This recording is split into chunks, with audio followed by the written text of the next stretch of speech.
Marblehead High School as the Marblehead Magicians take on the Peabody Tanners.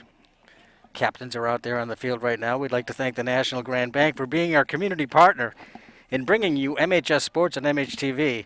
And stay tuned to the end of the game for the Marblehead Sports Shop Player of the Game.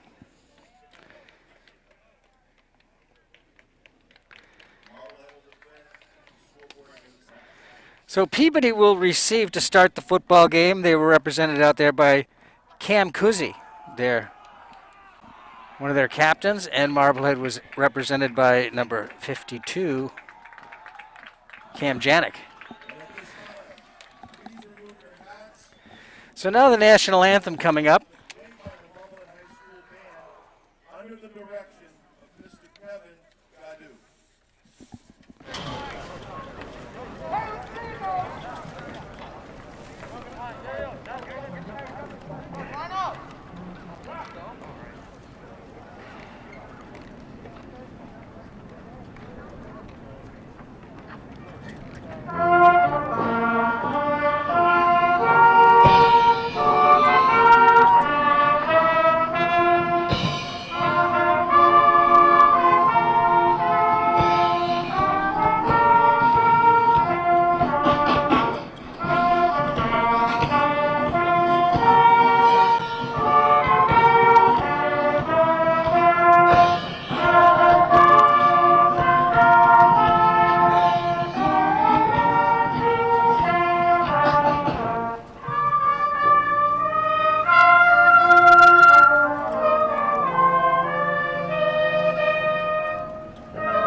A nice rendition of the national anthem by the Marblehead High School Marching Band.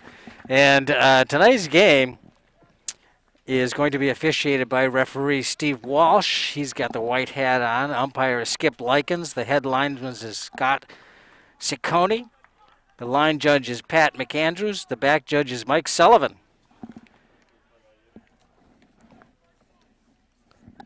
Well, these two teams played a lot in the quite a while ago. In the they stopped playing regularly in around in the mid 1950s, but they renewed the rivalry back in 2015. And the last 5 times these teams have met, Marblehead has won them all. The closest was last year's 16-7 win by Marblehead. But going back quite a ways, 1947 was the last time Peabody beat Marblehead High School, though there was a big gap in the number of years that they played. But that was 74 years ago, so it's a long streak for Peabody looking for a win against Marblehead. Granted, they didn't play all of those years, but Marblehead is getting ready to kick off. Marblehead in the home black, Peabody in the white jerseys with the blue numerals. I believe it's Feingold getting ready to kick. Let's see.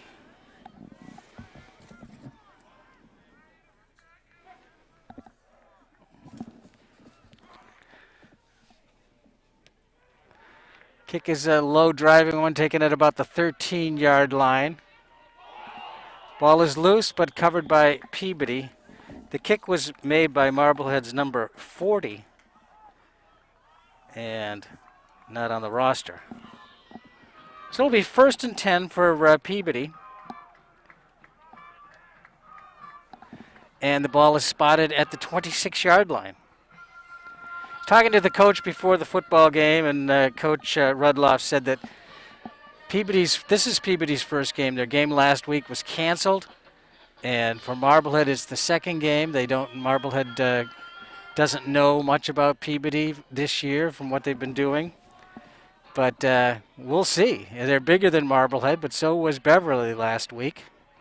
So 1st and 10, 12-minute quarters.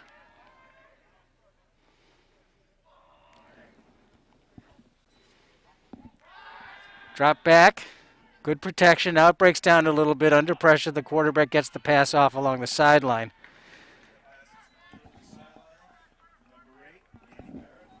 Merritt is the receiver, or Barrett, that is, thrown by the quarterback, Shea Lynch.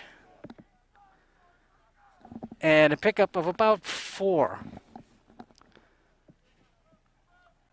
Ball's at just the nose of the ball is at the 30-yard line.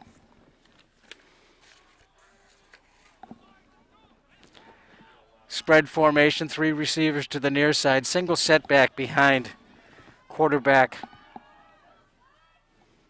Lynch, Shea Lynch. Gives it to the running back. Looks for some room. Gets across the 33, maybe the 34. I think they'll mark it at about the 33.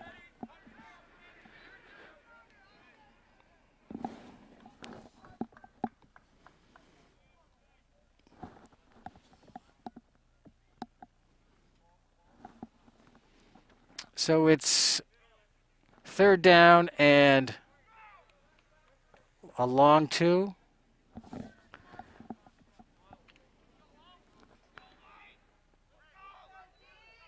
Clock is rolling at 10:36, first quarter, no score. First possession by the Tanners. Looking at a 3rd down. Again, there's 3 receivers to the near side. Lynch takes the snap, comes to the near side, under pressure. Throws it down and out of bounds, incomplete. Closing in on him was Janik. Nice little move, though, at the last moment by the quarterback, Lynch. A little belly and then move up the sideline. And that gave him a couple of extra steps in which to get the pass away. But it was along the sideline and incomplete, so a punt situation coming up.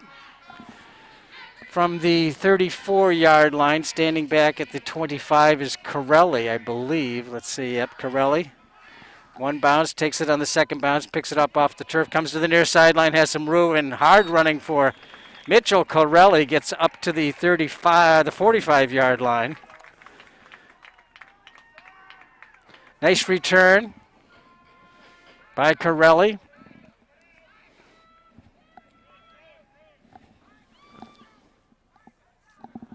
Mark Paquette, number 34, to the near sideline here. Good run by Corelli on that return as he picked it up off the turf.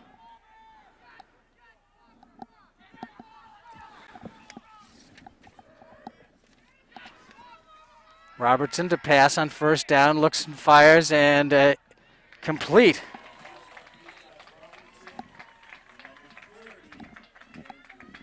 .30 is James Duty.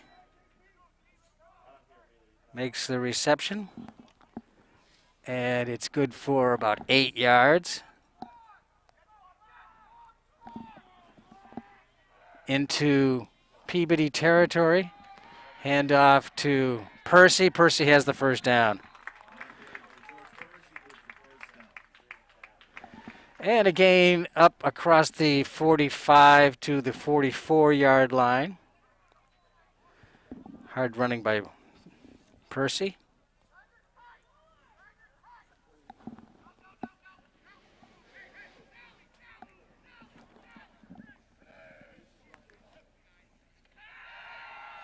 Pass to the near side. It's Cronin. Cronin steps inside of a couple of tacklers, stays on his feet, pushes forward. A nice hard run by Cronin, Connor Cronin, on the pass play. And they're down to the 40-yard line. Looked like it would be a longer gain because he took the pass in the backfield, but he ended up getting 4 yards. 3-man front for the Tanners. Straight drop, good pressure. It has a man open. Chasing after it and looking for the pass was Cronin, but it goes incomplete.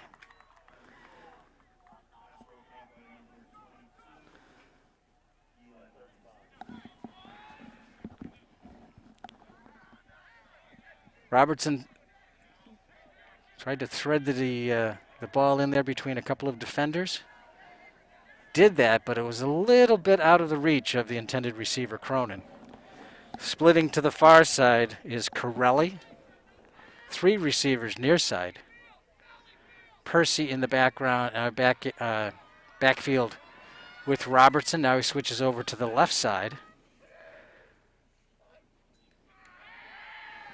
Robertson, good protection, fires down the middle, has a man and overthrows the intended receiver that time. Pass was tossed out there for Gaskins, Gado Gaskins. Brings up 4th down and 6 from the 40-yard line. Cronin in the slot to the far side. Percy next to Robertson in the backfield. Pass intended for Cronin and again overthrown. And that will be a turnover on downs.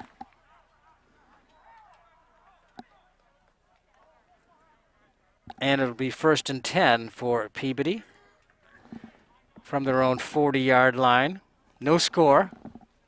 First quarter. Nice afternoon here in late March.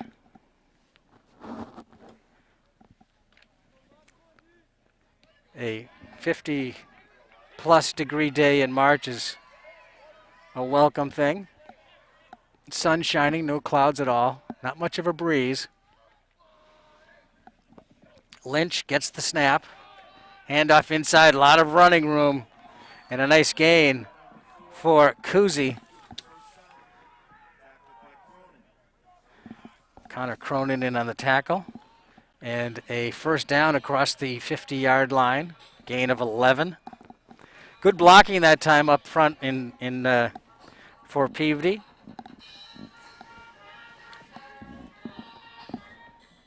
Pickup of 11 for Kuzi.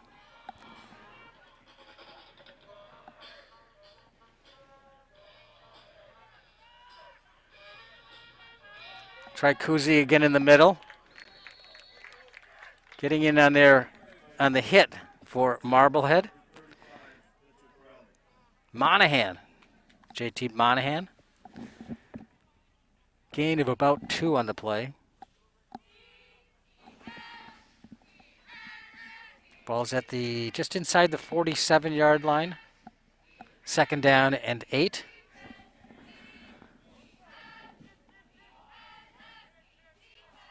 Zenny is split to the far side. Again, the same formation, 3 receivers to the near side. Lynch sprints out and then passes behind him. That's a lateral. That ball is loose, and Corelli chases after it, but couldn't get there before the intended receiver, Cam Kuzi, but a big loss.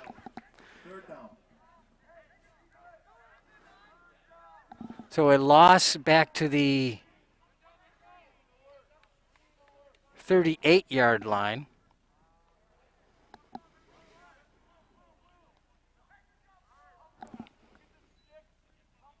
Big loss on the play, about more than 15 yards from where they started this series after the 1st down. So 2 receivers to the far side, 1 to the near side, quarterback under pressure, inside screen, but no fooling Bosworth. Gresh Bosworth was there to make the tackle and a loss.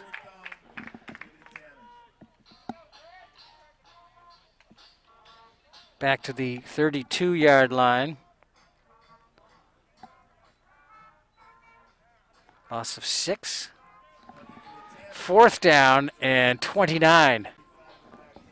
Corelli back to receive the punt. Snap handled well. The kick is high. Corelli comes underneath it. Gets it at the 37-yard line. 38-yard line, that is.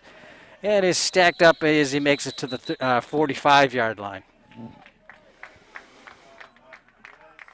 So after an initial couple of plays for gains on that last series for Peabody, they went backwards on a fumble where they lost a lot of yardage, and then another one on an inside screen that lost them 6 yards and ended up punting.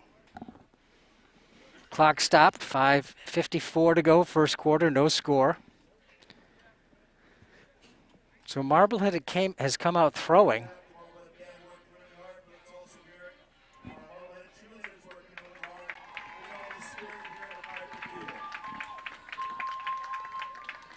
Again, welcome to all the folks watching live on MHTV and also those watching around the world on our live streaming. And I'm sure there are people around the world watching. Well, maybe around the state. 5:54 to go first quarter.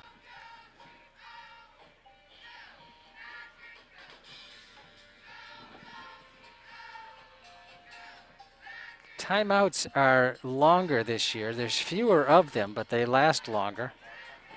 It used to be they were a minute or 30, a minute or half a minute.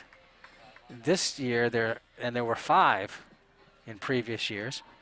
This year there are 3, and they last about 2 minutes.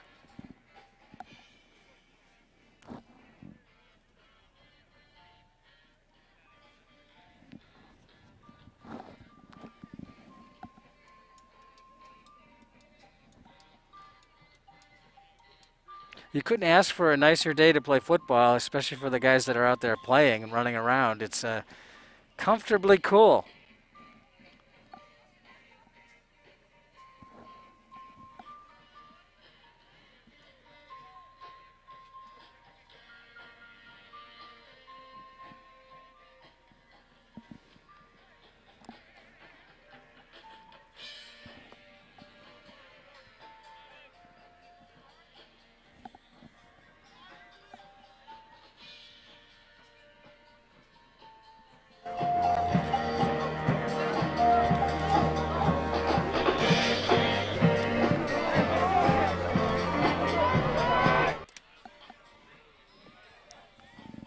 Couple of running backs in the backfield next to Robertson. High snap, gives it to Cronin coming to the left. Has a lot of room, breaks a tackle, cuts back to the inside. He's got a first down and more.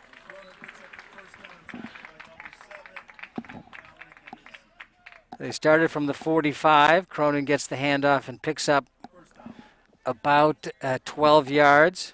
First and 10 at the 43-yard line. Robertson in the gun, fires it, has a man wide open. Duty, cuts inside. Oh, he thought he was going to get away, but the tackle was made by Jack O'Hara. But a big gain.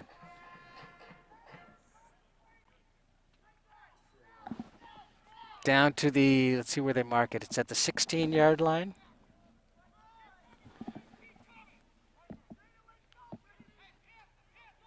About 26-yard gain. Robertson, empty backfield, looking. Nowhere to go. Now he's running. Trips forward. So a run by Robertson picks up a few. Down near the 10-yard line. Second down and about 6. Above about 4 on the play. Still, when Robertson starts to run, he gives me a bit of a fright the way he holds the ball loosely or away from his body. Of course, he's looking to throw, but when he starts to run, he's still got it out there. Didn't come back to haunt him last time. This is a nice pass right into the basket of intended receiver number 5, Miles Smith, but it bounced out, incomplete.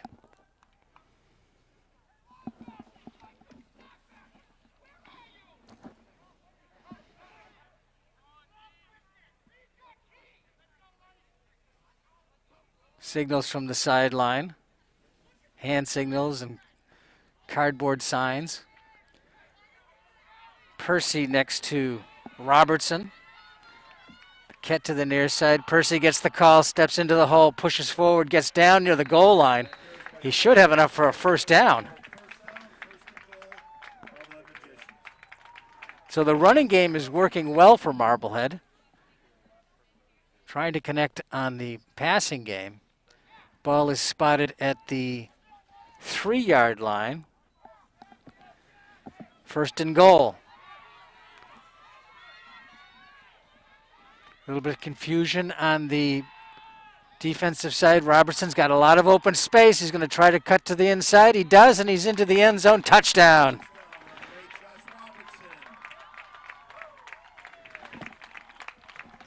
.402 to go in the first quarter. Touchdown by Josh Robertson on a 3-yard scamper. On a play that he was initially looking to pass the ball and saw the opening and went for it. Duty to hold. I imagine it's Feingold is wearing number 40 today. The kick is up and good, and a whistle, and the play is stopped. The kick is good, and it's 7-0. So the series started back on the Marblehead 45-yard line after a nice little return by Mitch Corelli. And it went with a running play by Cronin for 12, a connection to Duty down to the 16-yard line. Robertson picked up 4, an incompleted pass. Percy picked up the first down to the 3-yard line, and then Robertson ran it in from 3 yards out. He had a lot of space over there on the left side, ran that way, and then cut inside at the last minute and had himself a touchdown.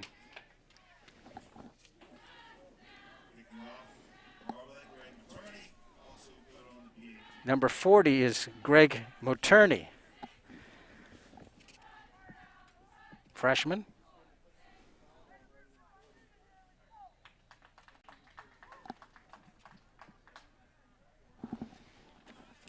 And Moterney set to kick here. That's why he's not on the program. The kick taken at about the 21-yard line. Ball bounces free. It's still bouncing around, and it looked like it might be Marblehead ball.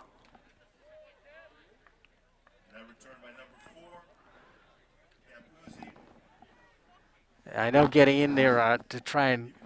I thought that it was going to be number 19, James Gallant, coming up with the ball. He had an outstanding game last week, and in not calling his name correctly, I didn't have an outstanding game, but he was outstanding with the way he played last week, and nearly picked up a fumble this time. He's playing on the far side as a cornerback. 1st and 10 for Peabody from the 23-yard line. Handoff comes to the running back, met at the line of scrimmage, but he breaks away. Still pushing and gets across the 30-yard line.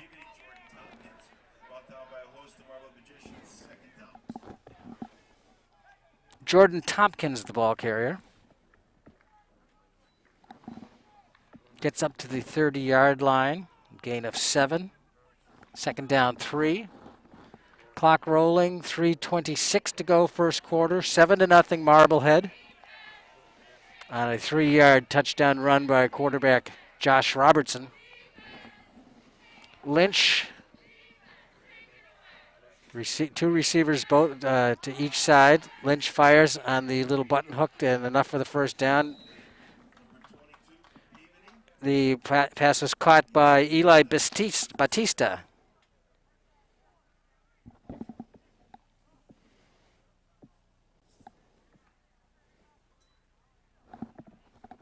And it's at the 34-yard line.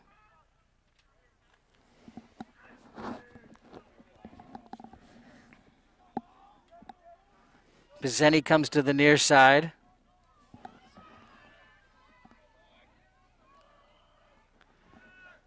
Lynch, handoff inside. Good running, hard running, and quick running by number 2, Jordan Tompkins. Paquette in on the tackle. Another first down for the Tanners. Ball's at the 44-yard line, a pickup of 10. So in 2 carries, Presenti has 17 yards.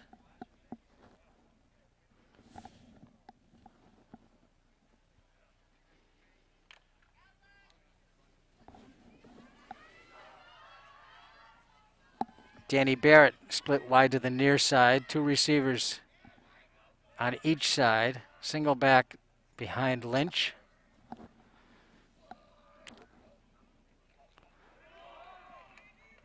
Slippery move, but the ball slipped out. Maybe Marblehead has it.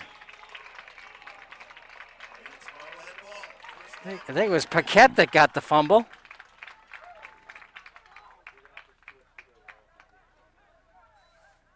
So the Magicians take over, 1st and 10 in Tanner territory at the 48-yard line. With just under 2 minutes to go here in the first quarter.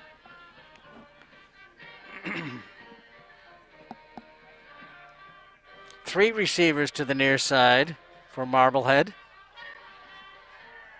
Swing pass out to Cronin, and Cronin is upset in the backfield. A tackle made by number 32, Andrew Lucas. Loss on the play of 4 yards. That's a risk-reward type of a play call.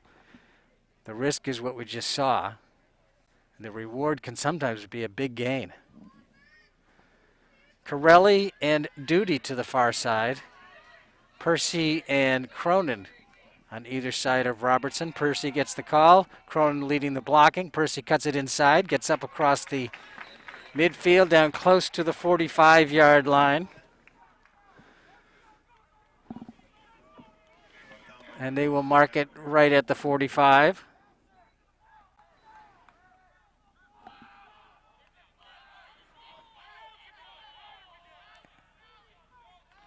Gain of 7 on the play by Percy. Robertson looks down the middle, has Duty wide open.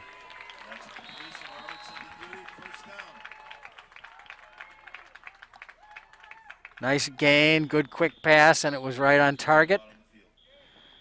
Timeout for an injury on the field, but that one was right on the hash marks as Duty was cutting towards opened field in the center.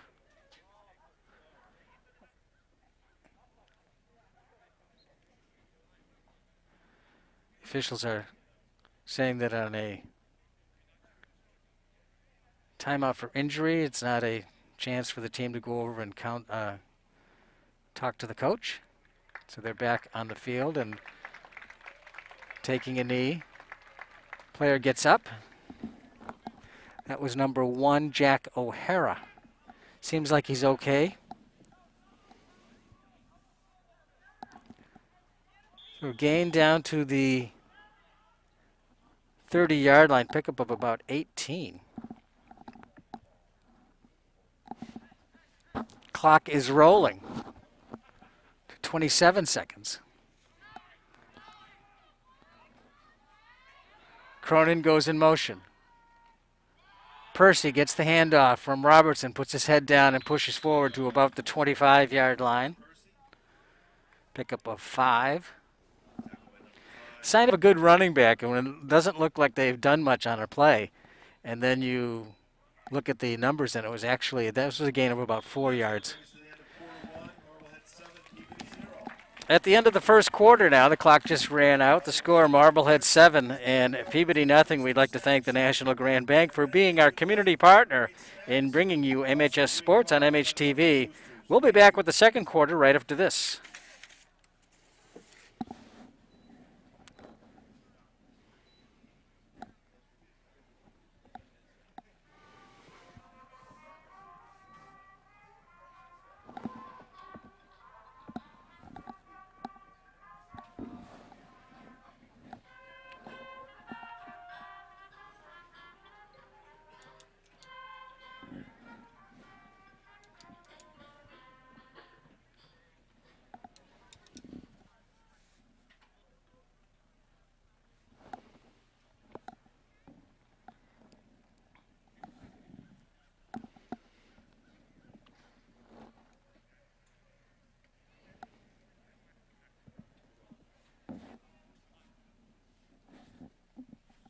and welcome back.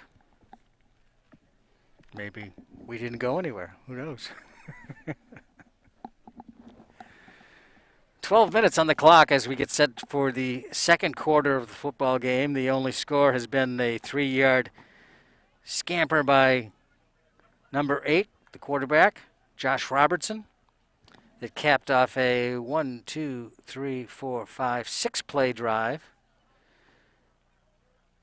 And it covered 55 yards. It's a nice heads-up move by the quarterback and shows his developing skill at the position after starting all last season as a sophomore. Knowing when an opportunity is in front of him that he should take. That time there was a lot of coverage on the receivers. And Robertson saw the opening.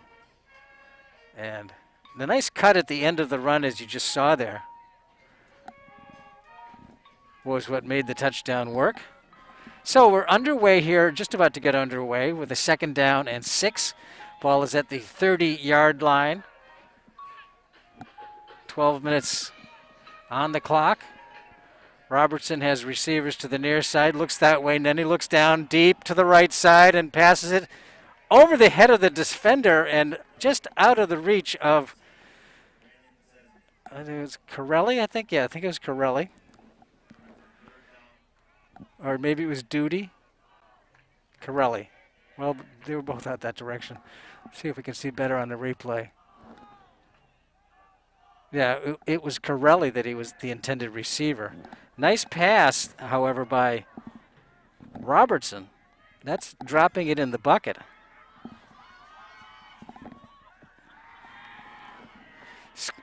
Percy makes the catch. See how strong he is? Makes the catch, gets the hard hit, but the ball does not bounce out of his hands. The hard hit there given by Vecchio, but it's a completion.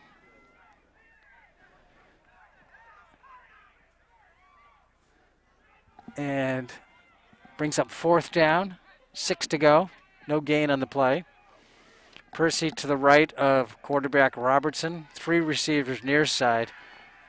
Under pressure now, Robertson scampers, fires down the middle, down the sideline. Intended receiver was Duty, goes incomplete. O'Hara, who was injured earlier, was there on defense. Results in a turnover on downs.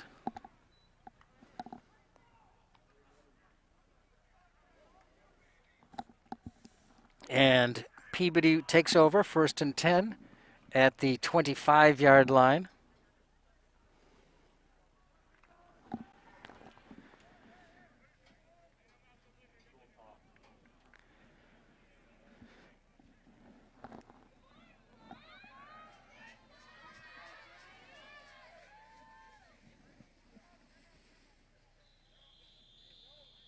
It looked like Lynch was looking for some movement, a motion, when he stamped his foot, was looking over to the near side for some motion. It didn't happen, and then sideline called timeout.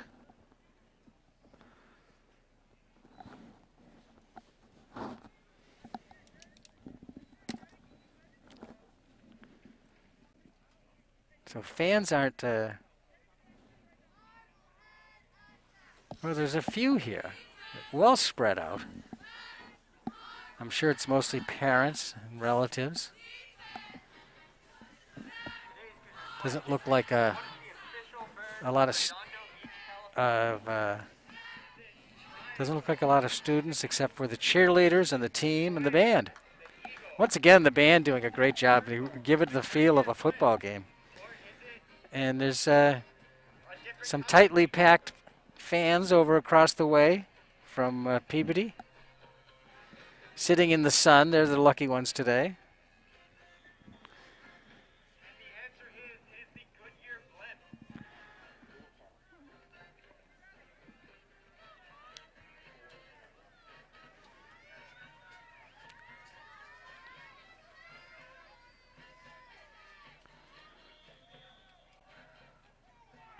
Marblehead has always had good least in the last 10 or 12 years. Very good linebacking course. Here comes Corelli from the sideline. He gets upended and gives the quarterback a chance to throw it. A first down complete along the sideline, staying on his feet and pushing down for some more yards. The receiver was number 13, Pizzeni. And a nice yardage gain. Penalty marker is down. So maybe it was a block below the knees here on Corelli.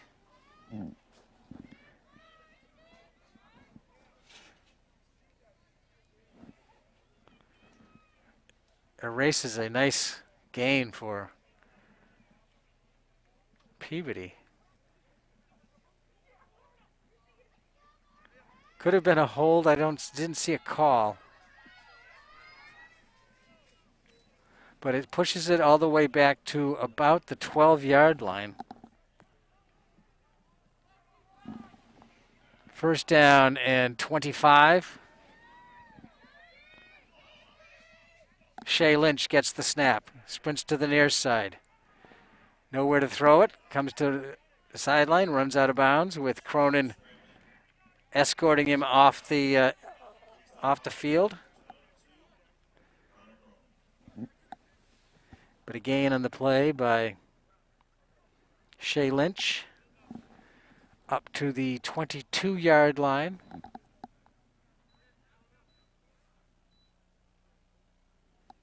Gain of 10 yards on the play.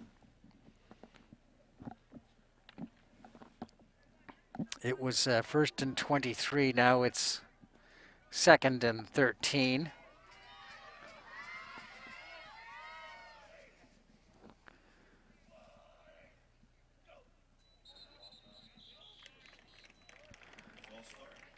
That was on the quarterback, I think, another penalty. Not that he was the one that jumped, but it's going to be ruled as a false start, but his cadence was choppy. And I think one of his teammates was anticipating a quicker call on the cadence. And the clock is stopped with 10:45 to go in the second quarter, 7-0 Marblehead. Marblehead has had a couple of scoring opportunities that they weren't able to, or in good position to have a successful drive that ended up as turnovers on downs. Under pressure, Lynch is going to get dropped. He loses the ball. It's loose. Let's see. Again, it looked like it went to a white jersey. Janik and the line there.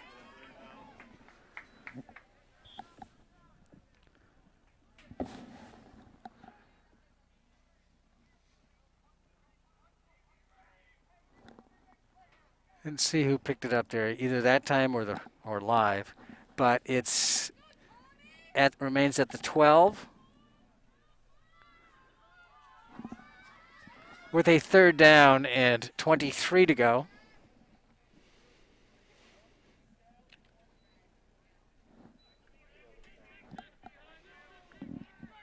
Clock rolling, 9:52 in the second. Three receivers near side, which is the short side of the field. Again, under pressure. Marblehead's defensive front is showing its strength as Monahan and Janik. Let's look at the pressure here. Three-man front, and they get to him.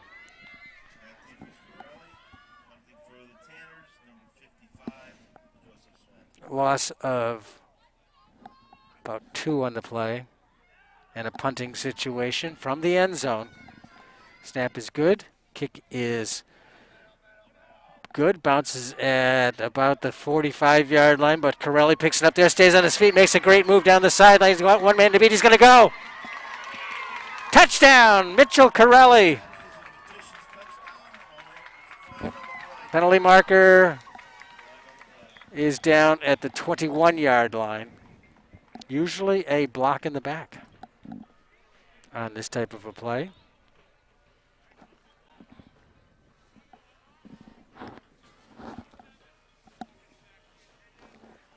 So the penalty occurred at the 21-yard line. And they'll step it off from there. See if we can get it. Right there. Fortunately, I couldn't read the number. So it's at the 31-yard line. And it's at the 31-yard line.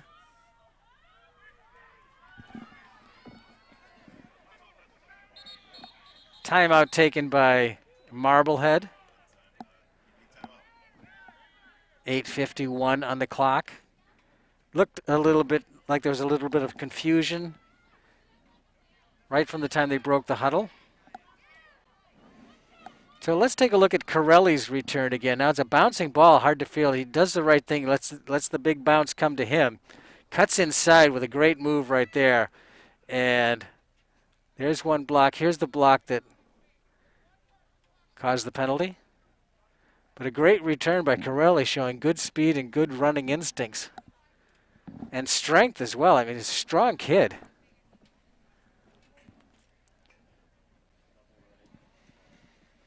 So 1st and 10 at the 31-yard line. 7-0 Marblehead.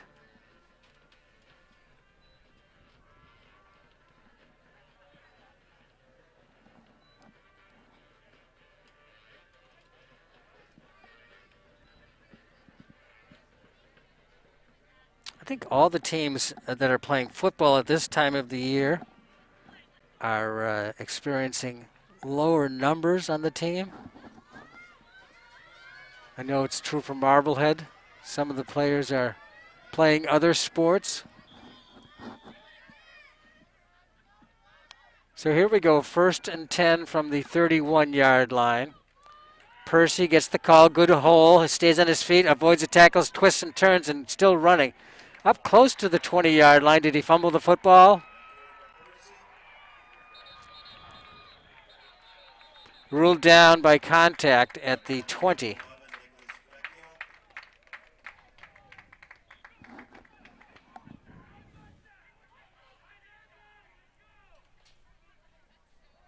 And in that case, it will be a 1st down for Marblehead. So Percy twists and turns, and he goes down, and that's when the ball comes out. Couldn't really see it from this angle, but a gain of 11. There's the pass, and coming back to Paquette. Paquette stays on his feet.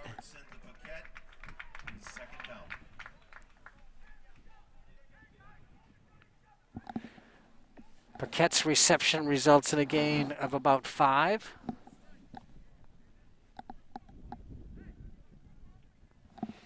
And the ball is at the 15-yard line.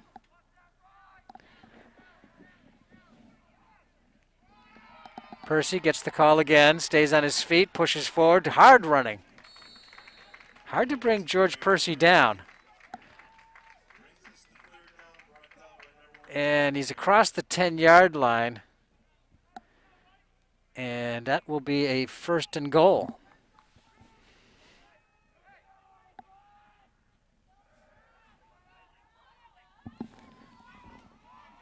On the counter, it's Cronin, shakes a tackle, breaks a tackle, and stretches it out to about the 1. 2nd and goal. 2nd down and goal at the 2-yard line.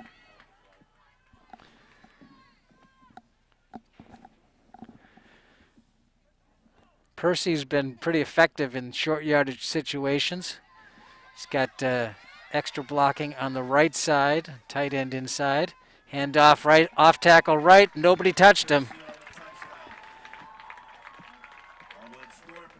Gain of 2, a touchdown. Nice play, recovering from that penalty on the punt return. At 7:19, Percy goes in from 2 yards.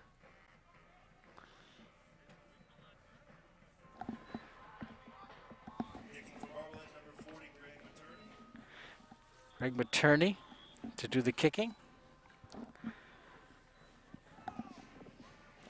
James Doody to hold.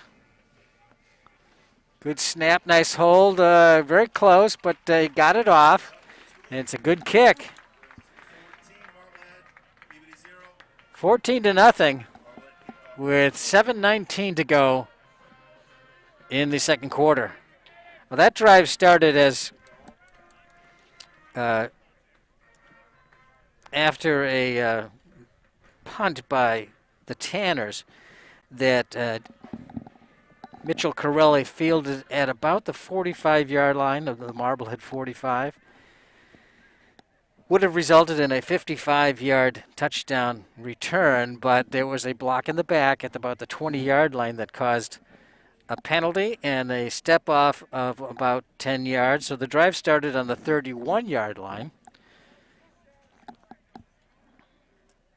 Percy picked up 11. Pass to Paquette, picked up 5, brought it down to the 15.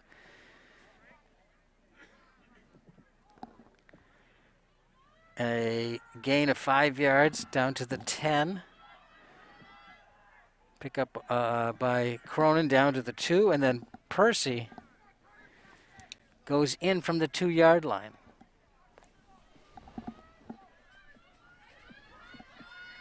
A nice running combination for Marblehead of Cronin and Percy, inside-outside, but they can both handle both sides of that equation. Materney steps into it. The kick is high, not too deep, taking it about the 20-yard line. And hit hard and dropped. A return was made by Vecchio. So the Tanners will take over at, let's see, 29-yard line. Pretty good field position for the Tanners. Trailing 14-0. Double wides both sides are wide receivers and slot men. Lynch. Handoff inside. Tompkins the ball carrier. Monahan with the tackle.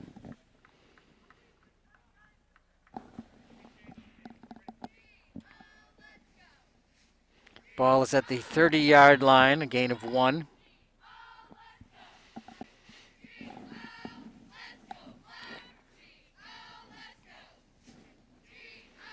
Getting defensive signals from the sideline. You saw the Marblehead defensive unit facing the coaching staff.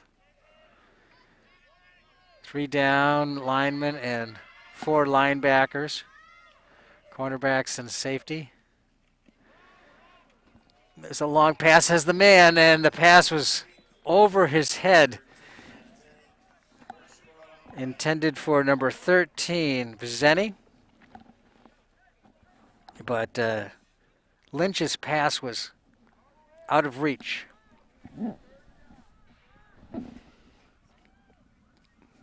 Quarterback took a hit.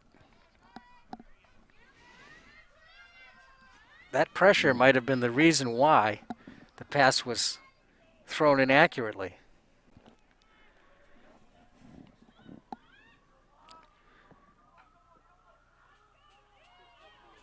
And Yancey, number 50, was in on that play. I believe that was him. Corelli on the edge here to the near side. Miles Smith also. Corelli gives him pressure, puts his head on him, and drives him down. He manhandled him. Number 35, Mitchell Corelli's having a game.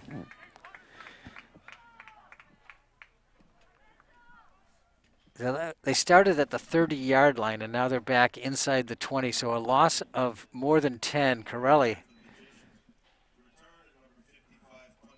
It looked like one of those steer roping competitions. So a loss of 11 on the play.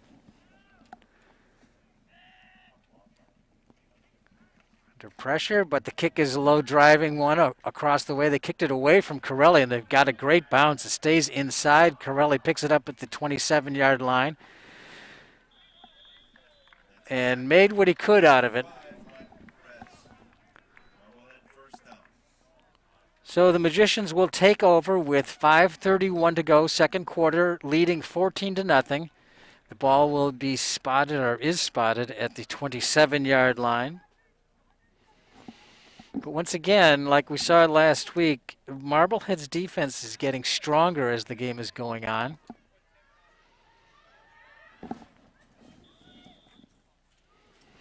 Gaskins is split to the near side for Marblehead, the wide receiver. Two running backs next to Robertson, gives it to Percy, comes to the near side, sees a white jersey coming behind him, but he outruns him, stays on his feet, then finally gets bowled over at about the 33-yard line. Second down, Marblehead.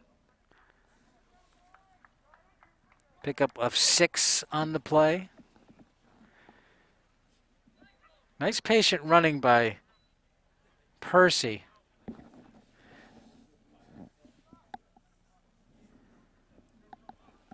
We have McElroy in the backfield for Marblehead, number 33. And he and Cronin flip sides. Cronin gets the call. Up ahead, good blocking, stays on his feet, could go, and he stretches it out for a big gain across midfield.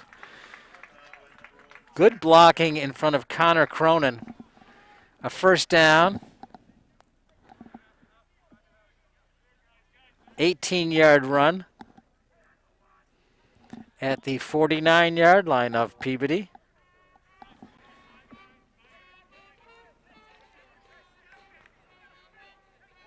Looking to the sideline for the play call. Duty goes to the far side as a wide receiver. Cronin gets the ball and gets it across the line of scrimmage. And a gain of about a yard.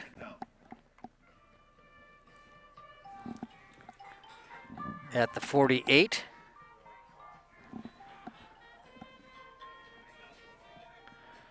Robertson. On the wing to the near side is Cronin. Percy gets the call. Wide open, big hole, open field, down the sideline. Finally gets caught at about the 21-yard line, but another big gain on the ground for Marblehead. First down, Marblehead. The running game is very effective, and they mark it at the 21-yard line. 27-yard gain, and a first down. Clock moving, 3:23 to go. Second quarter, 1st and 10 at the 21. Percy again outruns the diving tacklers, but can't get across the 20-yard line as there to meet him was number 32, Andrew Lucas.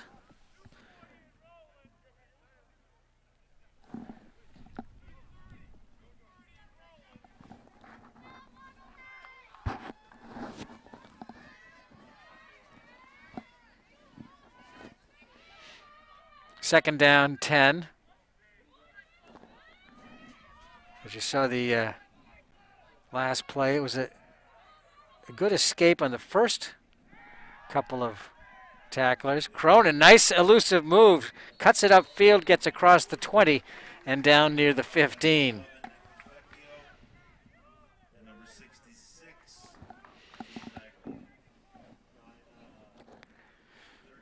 Nice pitch.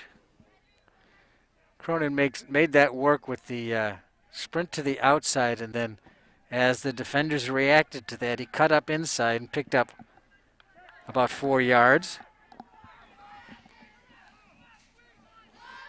About the 17.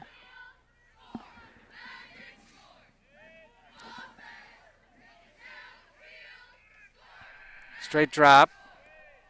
Pass to Gaskin. And That brings fourth down.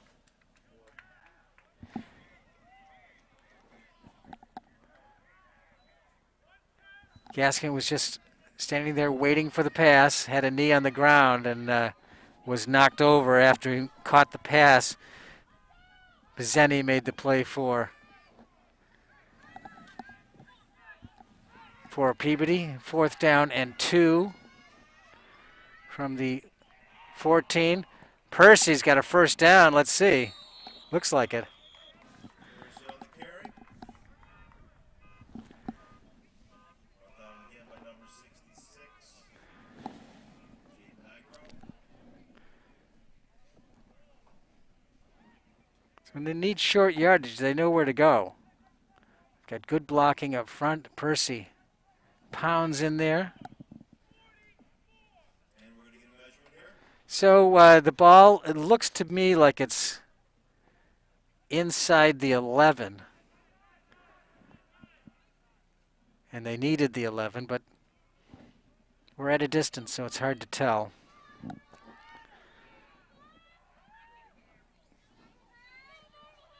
They've got it. That's a Marblehead first. So first down at the 11-yard line.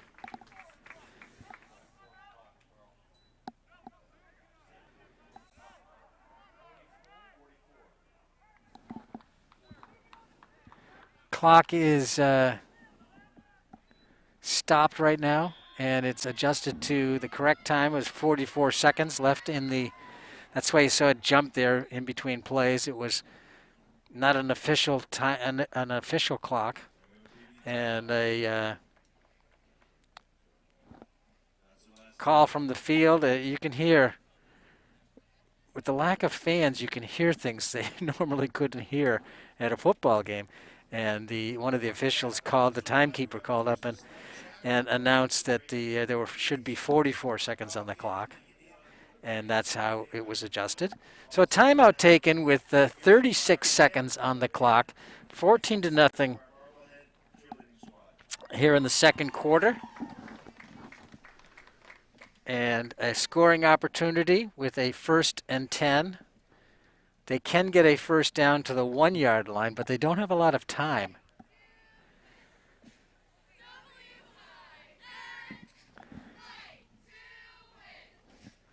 Cheerleaders here doing a nice job today.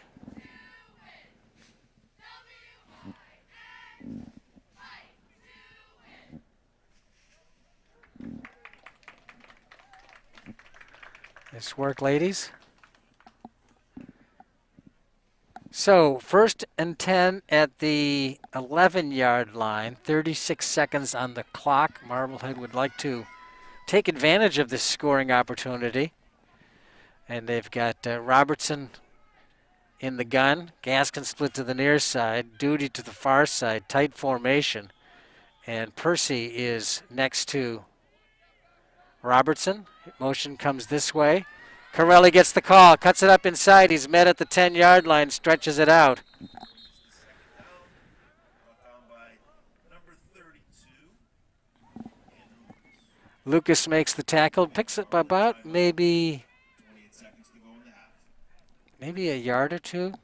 A little bit of a high pitch to Corelli across the 10 to about it's right at the 10. So a gain of 1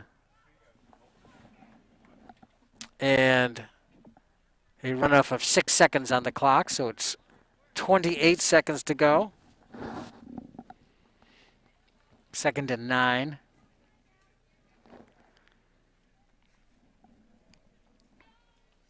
They've had big runs from both Percy and Cronin. Off tackles worked well. Off tackle right has worked well. Cronin has made some nice gains to the outside as well.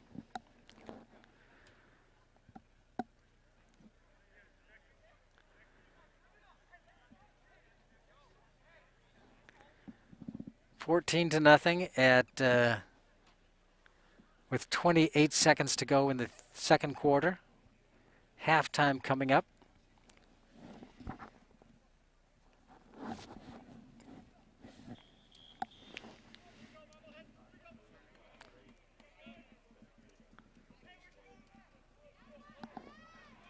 So it'll be Corelli, Cronin, and Duty to the far side. Gaskin to the near side.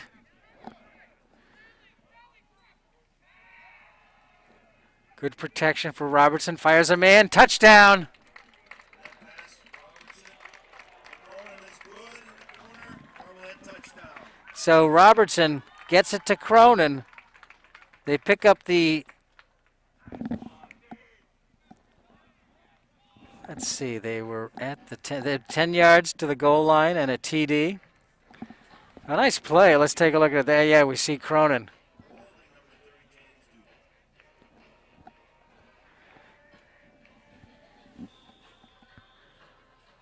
Matarney to do the kicking.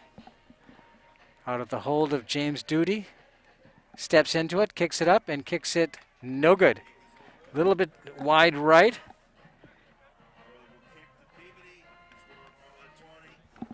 The touchdown came with 22 seconds to go and makes the score with 22 seconds before halftime, 20-0.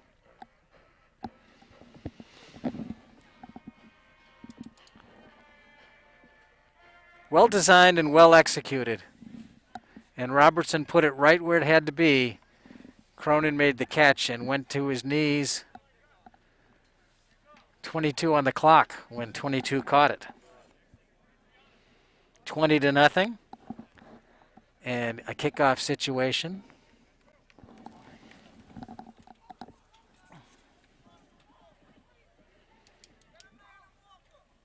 Greg Matarney. Where's number 40?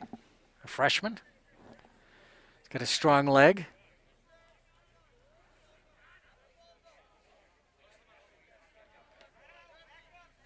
Made his first 2 extra points. And has kicked off pretty well.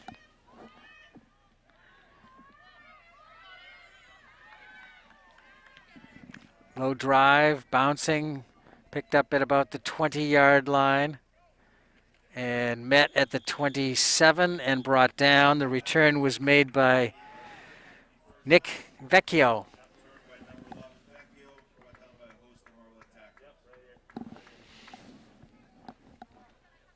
Clock is stopped with 16 seconds. 1st and 10 for the Peabody Tanners at the 29-yard line. 1st and 10 for the Tanners. I don't have a lot of time. Trailing by 20. Will they pass long? Hope to catch lightning in a bottle. Marblehead defensive secondary is dropping back. Linebackers are back. Handoff inside. And it looked like a counter. Cam Kuzi, the ball carrier. Adriano on the tackle. A.J. Adriano, a junior. And that's the end of the first half with the score Marblehead 20, Peabody nothing. We'd like to thank the National Grand Bank for being our community partner in bringing you MHS Sports on MHTV. We'll be back after this with the second half.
And welcome back. Second half just about to get underway. Peabody's across the way. Marblehead is just about to come back onto the field. But before we get into the third quarter, let's take a look at the highlights.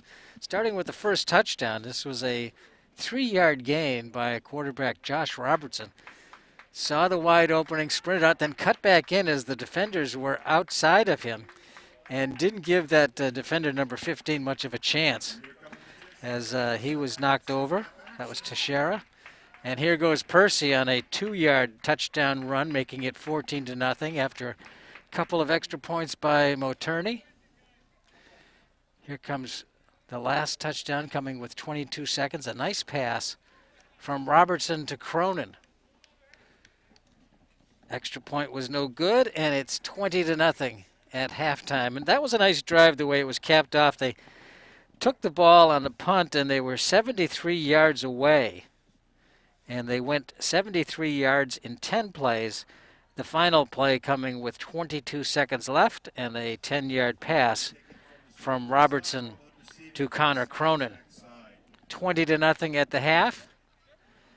It's such a beautiful day here for football. I mean, if this was in September, people would be saying, wow, this is perfect. Because September can sometimes be a little bit too warm for football. And usually it's like like a perfect day of late October with no wind. But it's late March.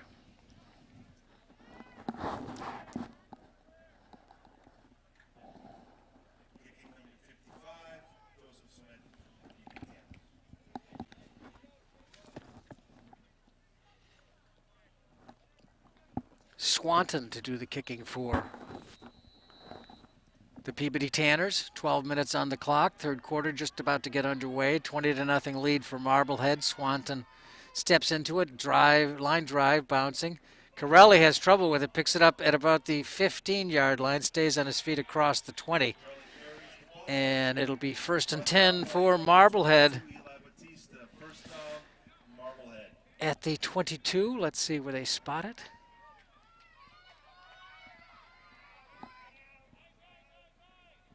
Almost the 23. It is the 23.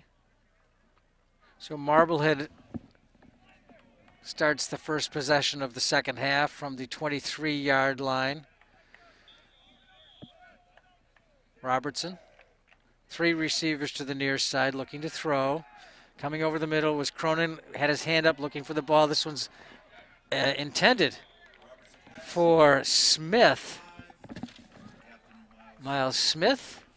And had Cronin open underneath, but he decided to go long for Smith, and luckily it went incomplete.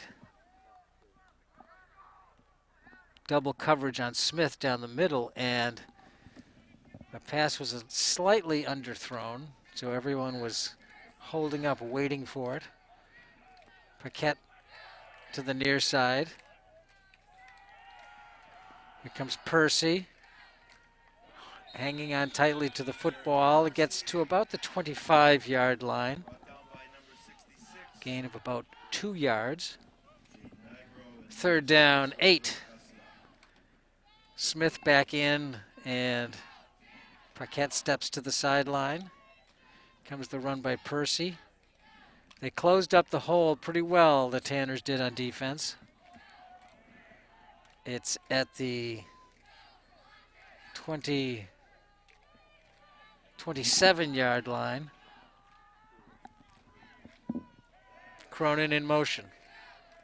Percy gets the ball, cuts it up into the hole. He's got a 1st down and more, stays on his feet, and trying to knock the ball loose and ruled down by contact as Percy had the ball slapped, but he didn't lose control of it until he was on the deck, and he's slow to get up. Putting the hammer on the ball was the defender who was trying to catch up to Percy. Nice big gain by George Percy. Lucas was the guy chasing after him. There comes the hammer, but you see that they did not lose control until he was on his back. 1st and 10 at the 44-yard line of Peabody. A 19-yard gain that time. Penalty marker thrown.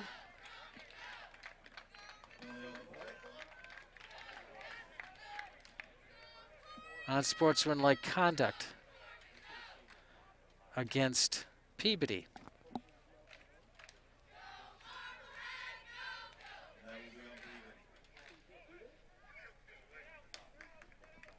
The coach is out by the numbers across the way, and he's yelling, "What are you doing?" He wants an explanation. Maybe you can hear him. He wants an explanation. It's Mark Betancourt, and now the players are trying to encourage their coach to stand away. That penalty cost 10 yards, I think. No, maybe, let's see, 44. That's a 15-yard penalty. And it's a 1st and 10 at the 29-yard line. Still across the way. Each coach Betancourt with the stocking cap on. And he's talking to the officials there.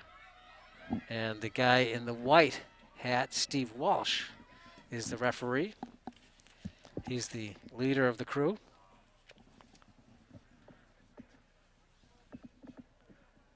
Unusual for this to take up this amount of time. 10:46 on the clock.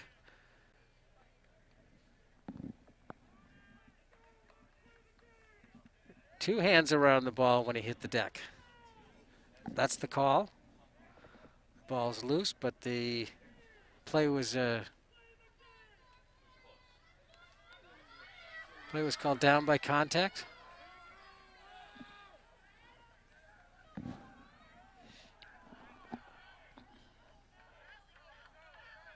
So 1st and 10 for Marblehead at the 29-yard line after that unsportsmanlike conduct call. Robertson looking left, has nowhere to go. Now he runs. Nice move. Eluding the defender with a nice dip inside and then a cut outside. Robertson moves the chains. Down to the 13-yard line, 16-yard gain, and a 1st down. They get down to about the, well, it is the 13. They get down to the 3-yard line. They can get another 1st down. They move Percy to the right. Here comes Cronin dipping back. Gonna get the pitch, he does. Runs into a couple of defenders, but pushes forward, gets across the 10-yard line. Even when there's contact, Cronin and Percy always seem to make some yardage. It's at the 9, inside the 9, we'll call it the 8. Pickup of 5. Just inside the 9. Percy with Robertson in the backfield. Percy, handoff, cuts up inside, close to the 5, stretches out forward, and he'll probably be marked right at the 5. Tackled by Derek Pattarelli. And they do put the ball right down on the 5-yard line. But it's 3rd down and 2.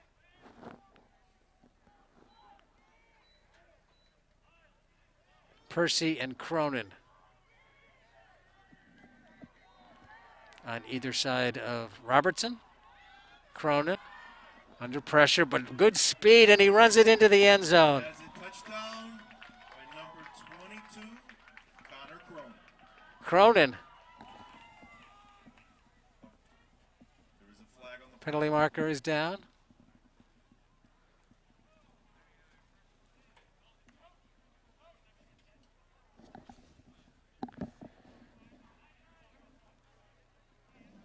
penalties against Marblehead. We'll bring it back. Block in the back. takes the touchdown away, and they move it back to the 15-yard line. Third down and movement Flag on Peabody. into the neutral zone, offsides. It'll go back 5 yards the other way That'll keep to it the at 10. down. 9:12 on the clock here in the third quarter. Marblehead is threatening. Duty goes to the left side. Cronin splits out a little bit further. Percy to the right. Cronin nearly had it as it went through a couple of defenders, and Cronin took a hard shot. Brings us to 4th down. Goes incomplete. And 4th down. They've turned it over on downs in Peabody territory twice today. Here on the play. Marblehead timeout. I think they've made it once on 4th down. So a timeout with 9:06 in the third quarter.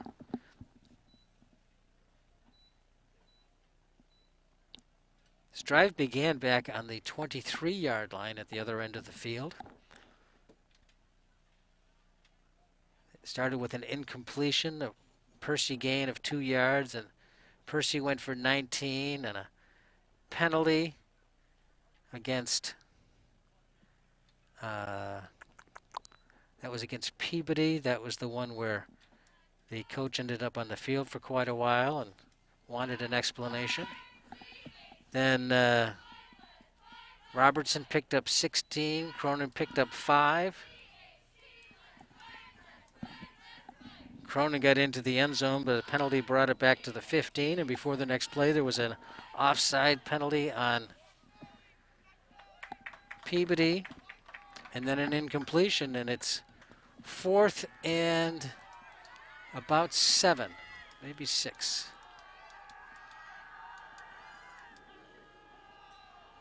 Robertson sprinting left, firing, and out of the reach of Turnover down. James Duty. Incompletion goes as a turnover on downs. Peabody Tanners. On downs. And a 1st and 10 for the Tanners at the 10-yard line.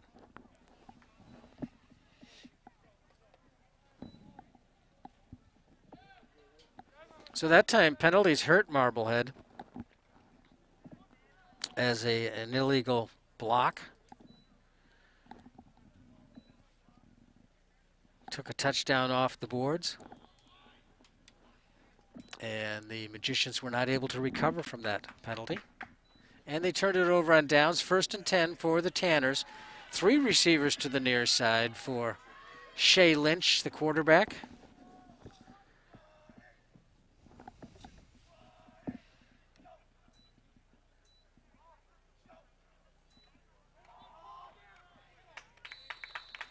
Straight ahead drive. Number 2, Ball carrier was Tompkins.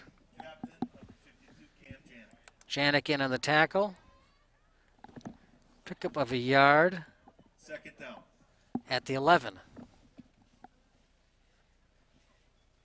For a team that hasn't played a game yet this year, they had a scrimmage against Catholic Memorial.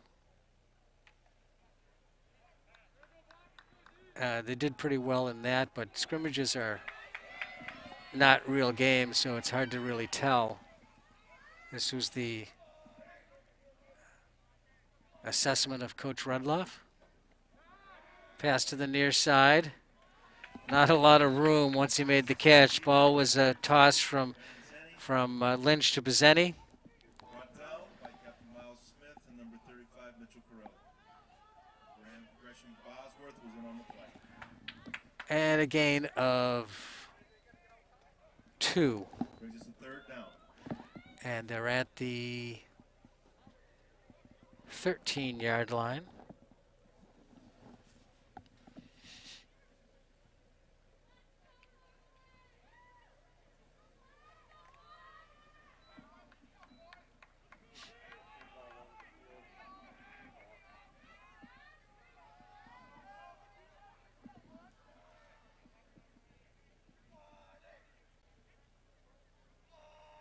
Corelli creeping up to the line of scrimmage, and then he blitzes. He goes down, but the pass is out there. Intended nice coverage that time by James Galante, but the completion was good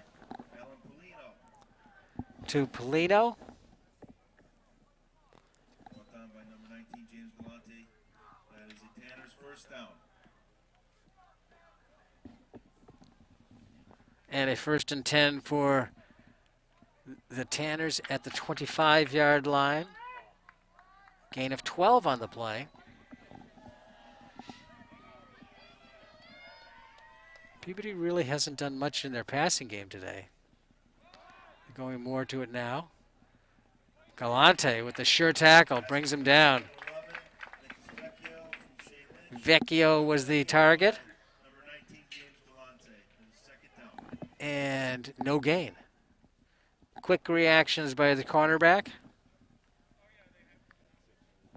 And a sure tackle. Clock continues to move, 6:19.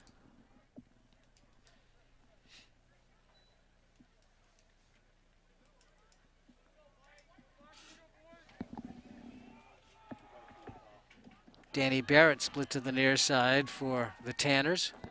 2 receivers to the far side. Comes motion. Pass to a man wide open.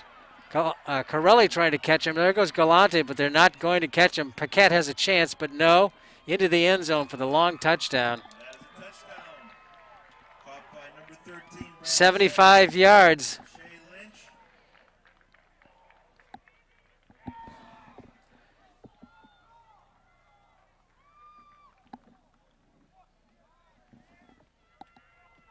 Pass was caught by Pizzeni.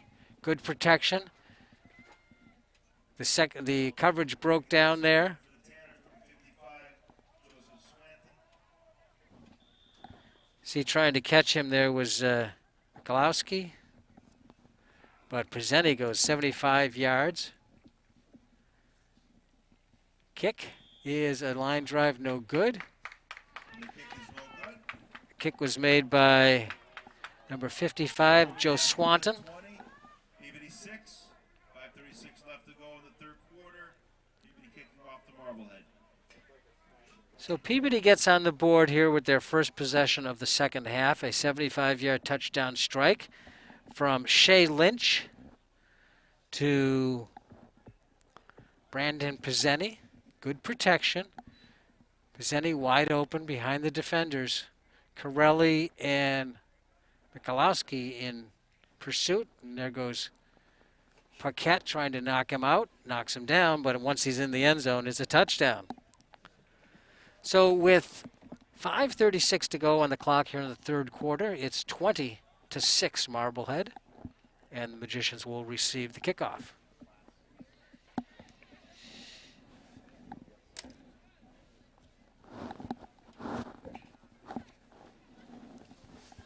Just as I mentioned that Peabody had not been getting much yardage out of their passing game, they come up with a big one.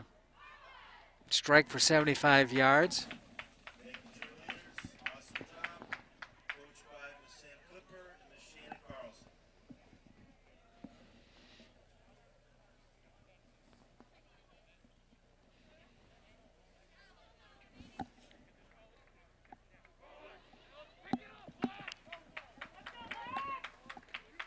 So on that turnover on downs, then Marblehead's first possession, it's a swing of at least 12 points, maybe 13 if you assume an extra point by Marblehead.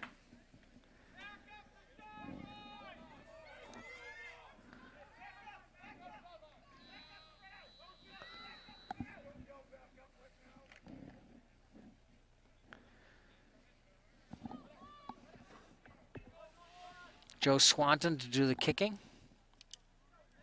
Senior. Listed as a K and P, a kicker and a punter.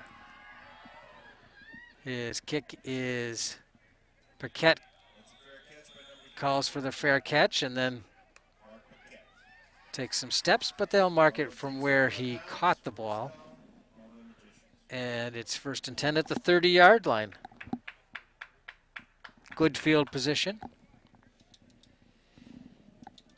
So 3 times in today's game, Marblehead has been in Peabody territory and unable to put any points on the board. They still lead at 22-6 with 5:33 to go in the 3rd quarter. Robertson looking to throw, has Percy. Percy grabs it, tries to avoid the tackle and skids on his heels.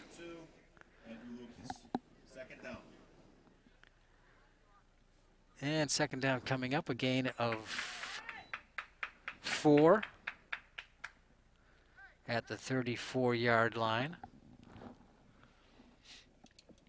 Godot Gaskin to the near side, number 13. You can't see him right now. There he is.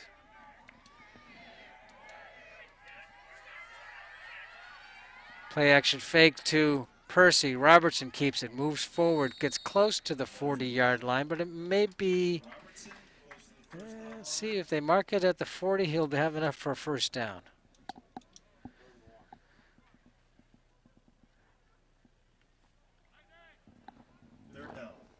Not quite enough. Needed 6, got 5 3/4. The 39-yard line, though the nose of the ball is on. There's the pitch. Percy across the 40 has a 1st down and pushes forward to the 45. That's what I was talking about earlier. When you see an effective runner, is that they don't go down on contact. Watch, Percy's now gets the ball well behind the line of scrimmage and needs the 40 for the 1st down. And where does he end up? He ends up at the 45. Got 5 extra yards there.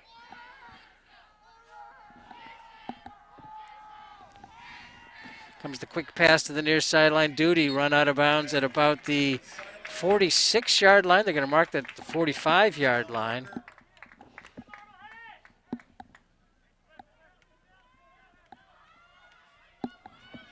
At the 45-yard line, a gain of 10.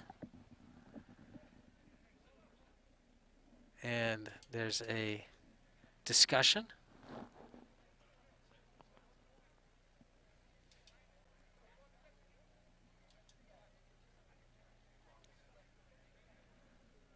They're going to want a measurement.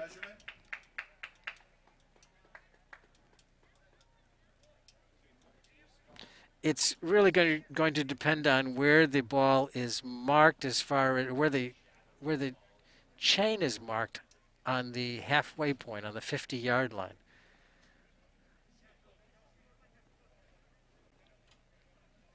It's very close.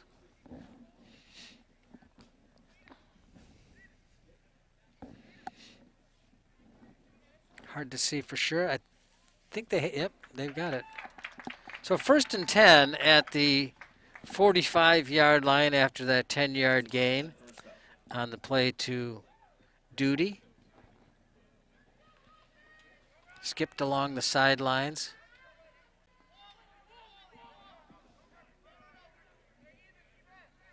Duty and Gaskin to the near side. Gaskins, S on the end of that. So Duty goes in tight. High snap.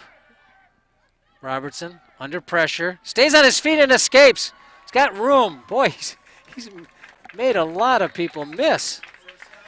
And he gets down to the 30-yard line. A big gain, 15 yards after it looked like he might get sacked. Good running by the quarterback. Quickly to the line of scrimmage on the hurry up. At the 30-yard line, gain of 15. Robertson, good protection, sprints out, now looks to throw, then stays on his feet. Looked like he was going down again, close to another 1st down. If he gets to the 20, he'll have a 1st down. Let's see where they mark it, but the 21-yard line, so a gain of 9 that time. Marblehead threatening again. Gaskin to the near side. Duty in the slot. Cronin in the slot to the far side with, I think, Corelli. It is Corelli. Corelli open. Pass was too far in front of him. Third down.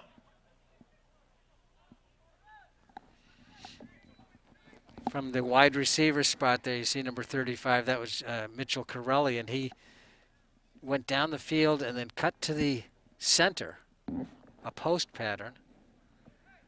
And again, they're split out the same way.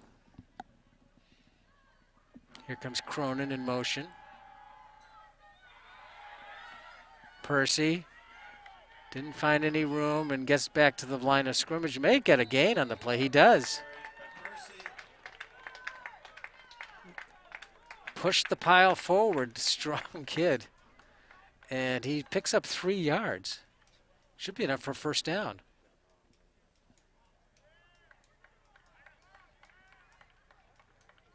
It's at the 20. They're going to measure it again or no? First down.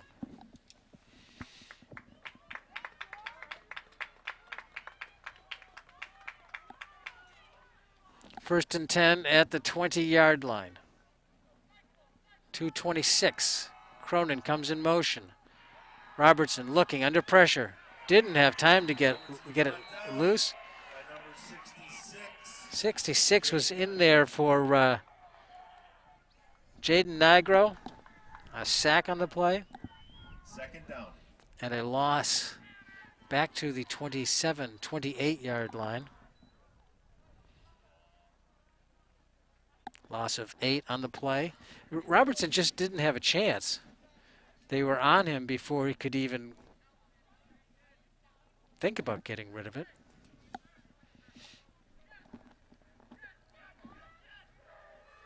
.143 and moving, third quarter. Comes the pass to the inside, Corelli. Corelli puts his head down, pushes forward. Has to get to the 20. And boy, he squirts out there, and what happened? He fumbled the ball and he lost it. Corelli fumbles and recovered by Peabody. Another chance inside of in the red zone, where Marblehead does not come up with points.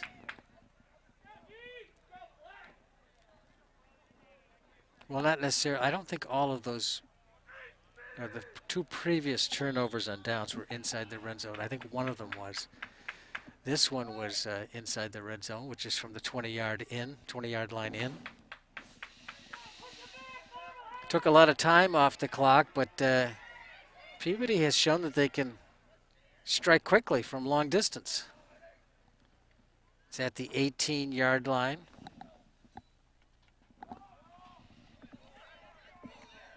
Nice big chunk of running that time by running back Cam Kuzi.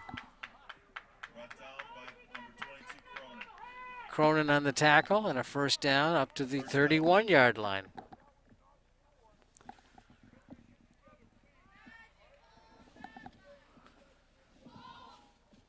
Gain of 13 by Kuzi.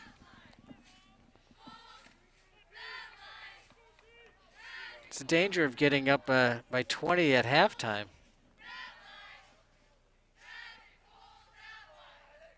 Momentum can shift subtly at first, and then before you know it, handoff up the middle, lots of room.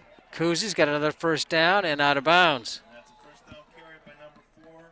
Kuzi brought down, pushed out of bounds by number 19, Galante. James Galante on the stop. Push Kuzi out of bounds. They mark it at the 43-yard line. Gain of 12. Peabody's moving the ball here.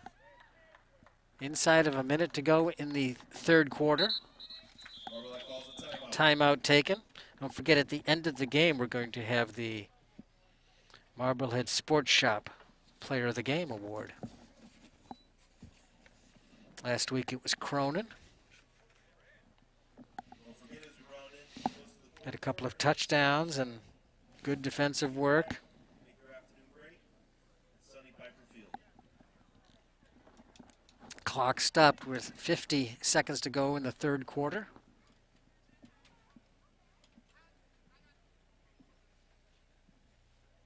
In this unusual season for football, Marblehead will play, as we understand it now, 3 home games. This is the second one. The third one will come up in, I think it's the 3rd of April, a 6 p.m. game here at Piper.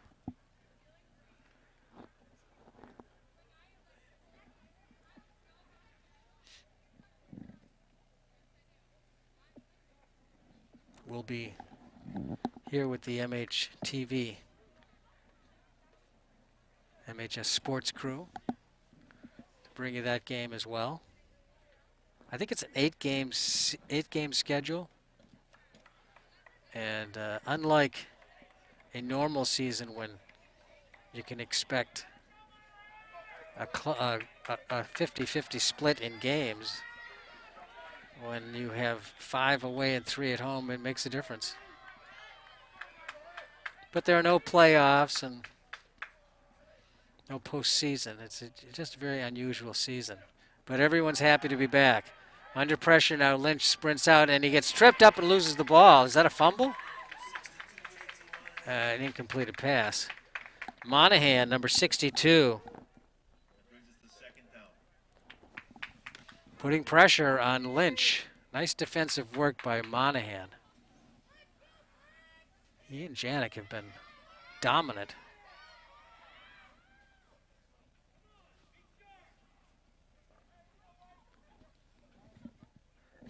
He pulled a little Mahomes there, trying to throw it as he was horizontal to the ground. Of course, he didn't throw it 40 yards and put it on the numbers.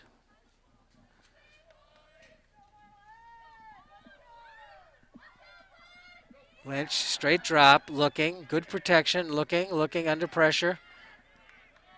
Monahan, a real good coverage that time as there was nowhere to throw and a penalty marker down on the play. Cronin made the defensive hit, but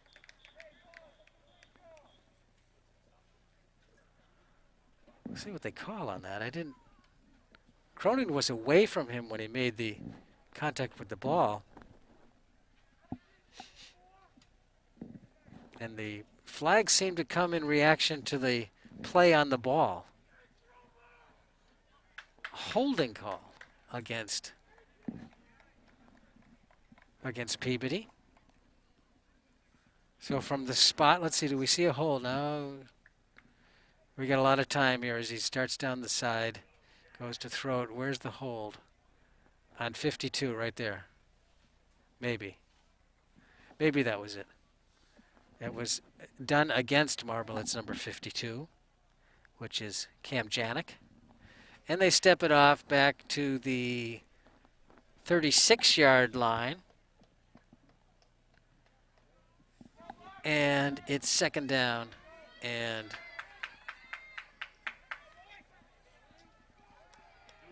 about 7 to go.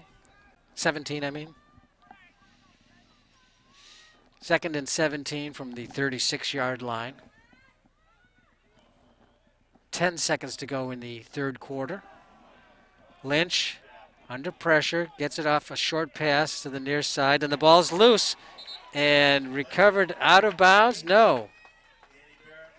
Let's see.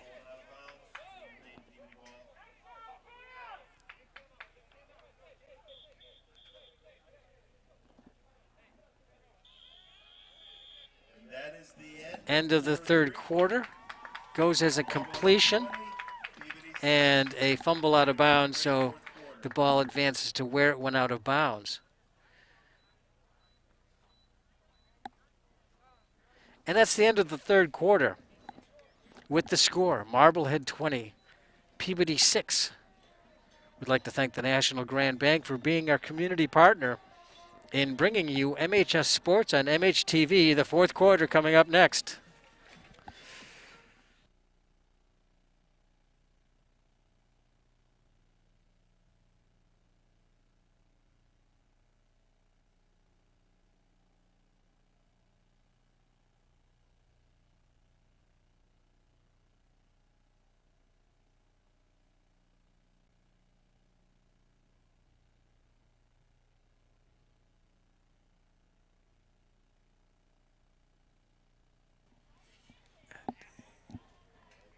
12 minutes on the clock. 20-6 Marblehead. Fourth quarter just about to get underway. So the last play ends up being marked at the 44-yard line. But it's a 3rd down and 9 for the Tanners. As it happened along the sideline there, the completion was made and the ball came loose, but before it could be recovered in bounds, it went out of bounds, and so the last possession was Peabody, and they got the ball about where it went out of bounds.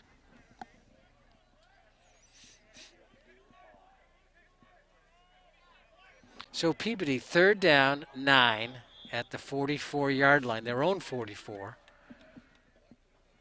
Their last possession, they scored on a 75-yard touchdown pass. Under pressure now, but he gets the pass off. It was pretty good protection, really. Not much pressure. 1st down. Bezzeni gets the pass from Shea. And a 1st down for the Tanners, all the way down to the 44-yard line. Gain of 10 yards and a 1st down.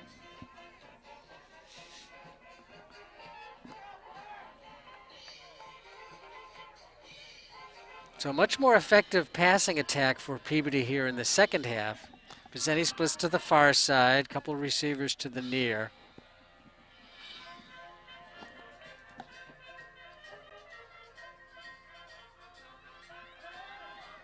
Hand off up the middle. The ball is carried by number 4, Cam Kuzi. Janik on the tackle. A gain of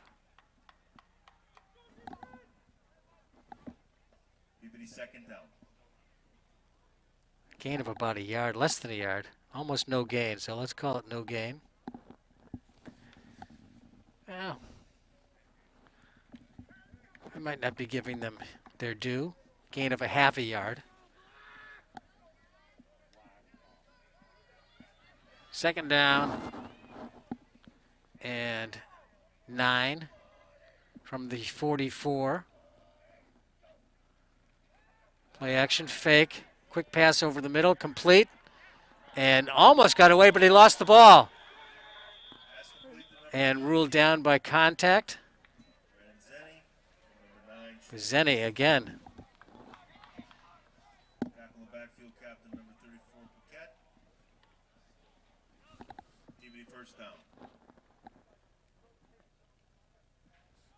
So the Tanners playing in their second half of football this season.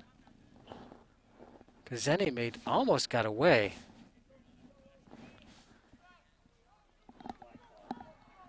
Out to the 25-yard line and a 1st down. Big gain. Could make for an exciting conclusion should the Tanners get on the board again here, and they're looking like they might. Corelli makes the hit at the end as Tom Prince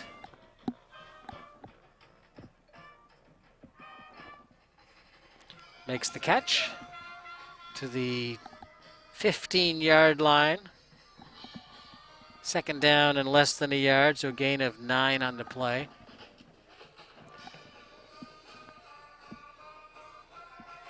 .917.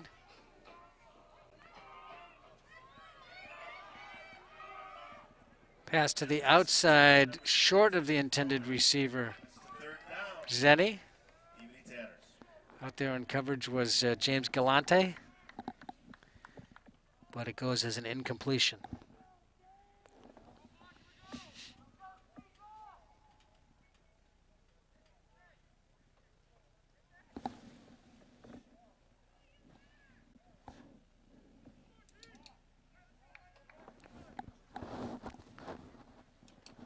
.908 on the clock.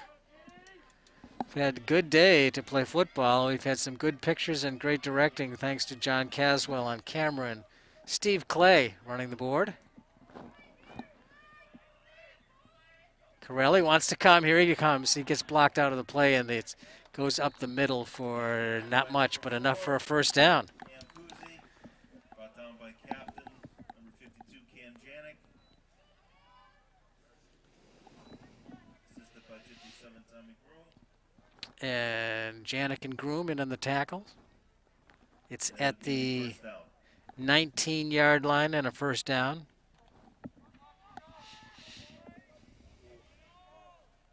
Pizzeni to the far side. Galante will cover him.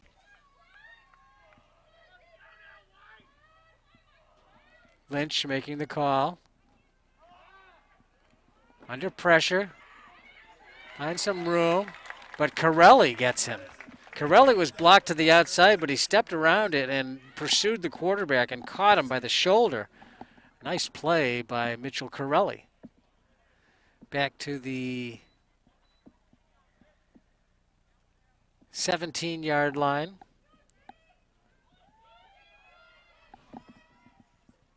Loss of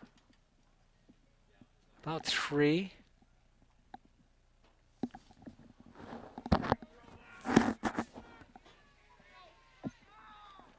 Second down, 12.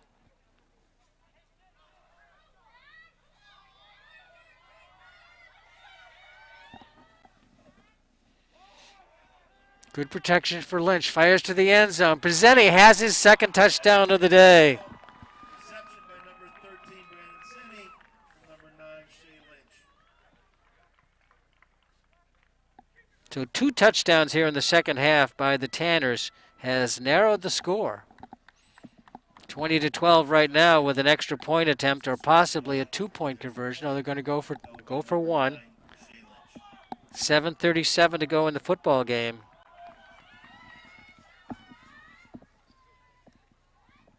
Good snap, under pressure, the kick is up, the kick is good. Kick is up and good. Makes the score Marblehead 20, Peabody 13. 20-13 with 7:37 to go and a sustained, effective drive by the Tanners. It started back on the 18-yard line.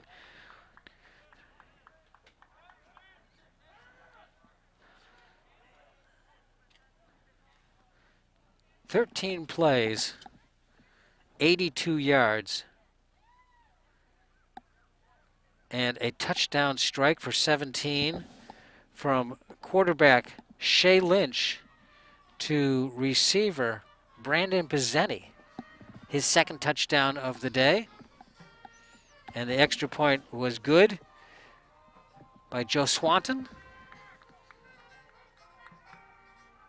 And we have an 8-point ball game, a 7-point ball game, 20-13. Marblehead missed an extra point, and so far Peabody has missed an extra point. Back deep for Marblehead, number 5. That's Miles Smith, a senior, one of the captains.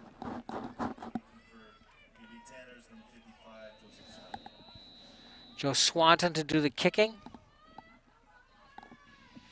Hasn't kicked it very deep or very high. It's been sort of the line drive variety and a single running back, a single receiver back there, Miles Smith.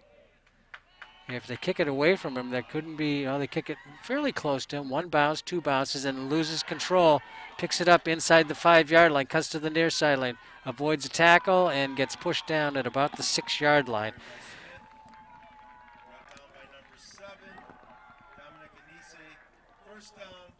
So Marblehead has a first down deep in their own territory.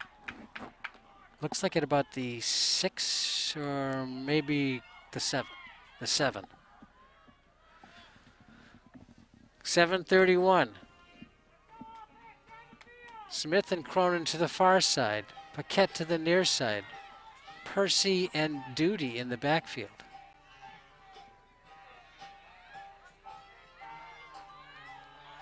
Here comes Percy, head down, pushing forward across the line of scrimmage, up close to the 10-yard line.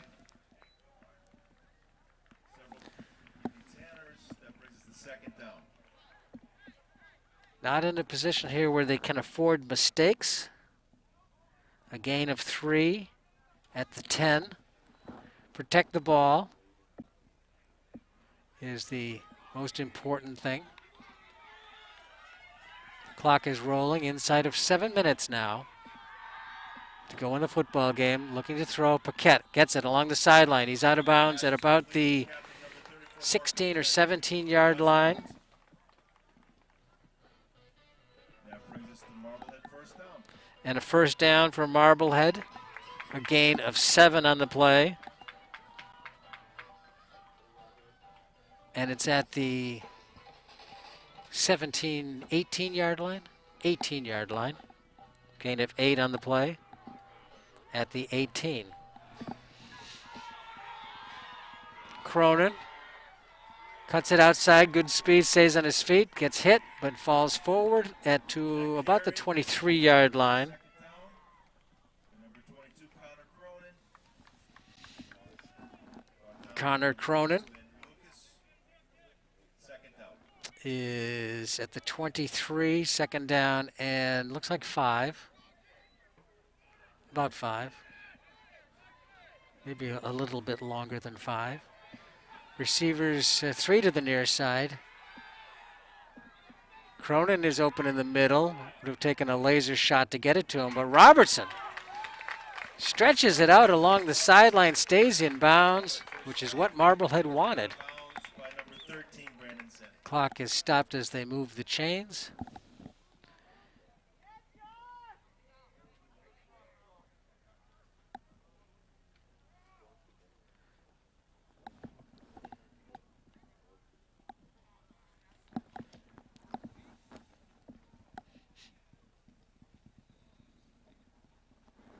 Godot Gaskins along the near side to get some water. Oh, far side at the 20 yard line, out of bounds, an injury. You can see the back of the coach and the player on his back with his legs bent at the knees. But a nice gain on that last play by Robertson, and the ball is spotted at the 29 yard line. Is that wrong or wrong? Made that happen.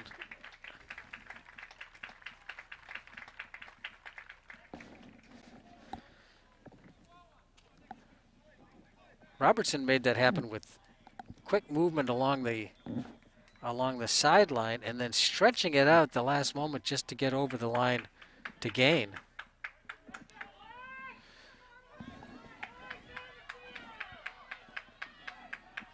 McElroy to the near side in between Gaskin and Duty, I think. Robertson looking to throw. Gets wrapped up and dropped short of the line of scrimmage, so it'll be a sack. See if they mark it as a loss. They do. Back to the 28 yard line, a loss of 1.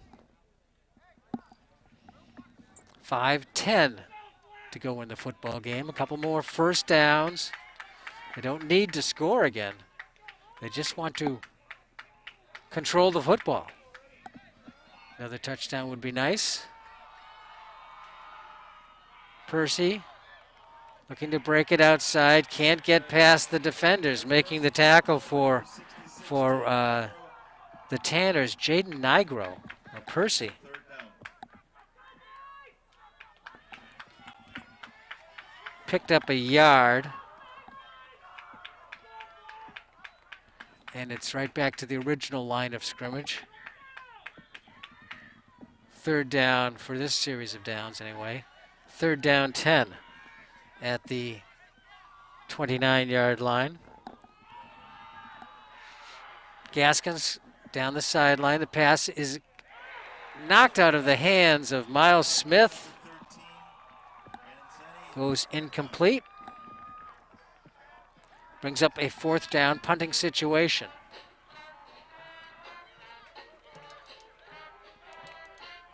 Punting team comes out,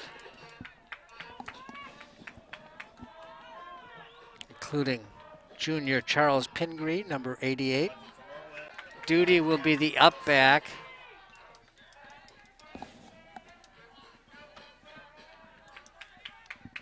Good snap, handled well, good protection. The kick is high.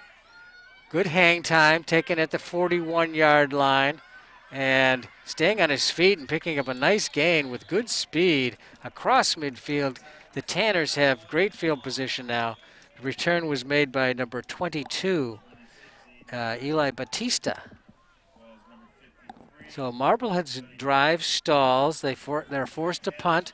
A nice return of about 15 yards, maybe a little bit more, by Peabody's Batista. And Peabody has a 1st and 10 on the Marblehead 45. 4:01 on the clock. First game of the season for Peabody, second game for Marblehead. They scored 34 points last week against Beverly. They won the game 34-7. They got out to a 20-0 lead at the end of the first half, but the second half has been Peabody's with 13 points on the board.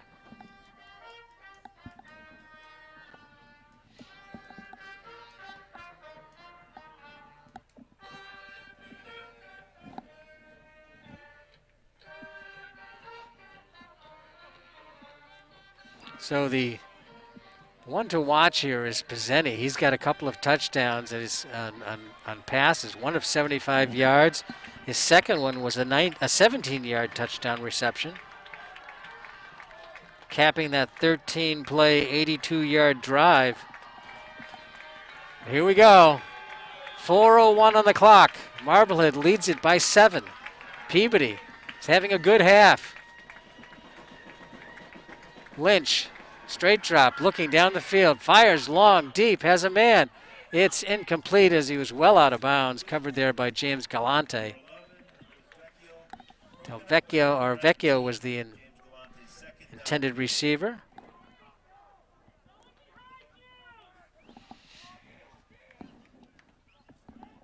Intended receiver was Nick Vecchio. Good protection,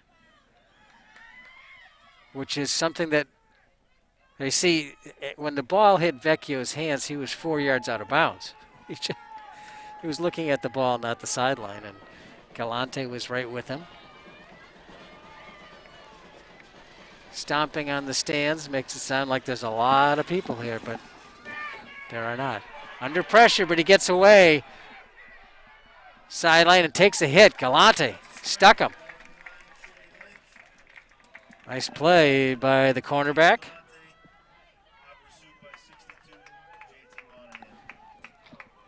They get only a gain of about 2 yards. 3rd down and 8 from the 43-yard line. 4-down stop here would be just what Coach Rudloff would like to see.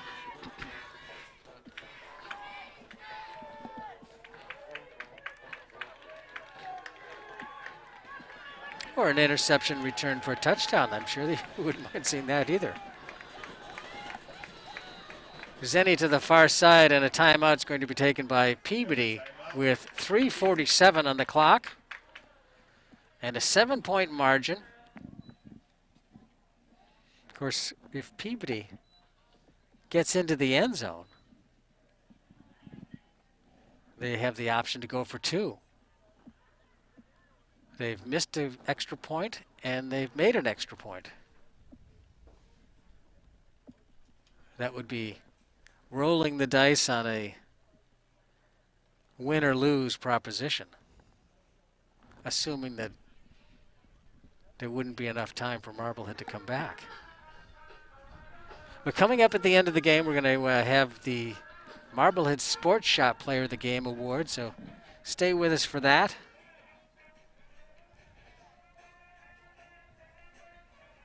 Third down, 8.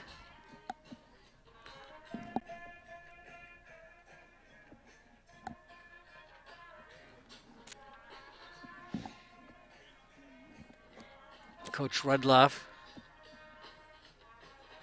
talking to his defensive unit.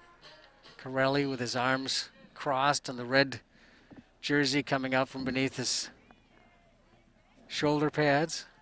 Number 35, 52 there for Marblehead is Cam Janik. We've said his name a lot today. Janik and Monahan have been all over the place. 62 is Monahan. 64 Bosworth.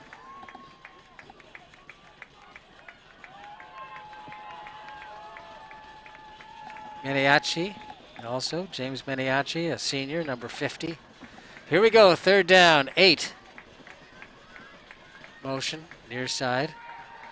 Under pressure, quarterback evades the hits, but he's going to lose a lot more yardage. Corelli, but everybody seemed to hit the quarterback and push them way back. Big sack. That was an important play in the ball game. Take a look at it here, and coming from the outside, Monahan, 62, gets a hit on him. He bounces off of that one. Corelli finally gets him and corrals him. Corelli's got Velcro on his hands. Those guys don't get loose from him once he gets his hands on them. So the sack all the way back to the 46-yard line of Peabody.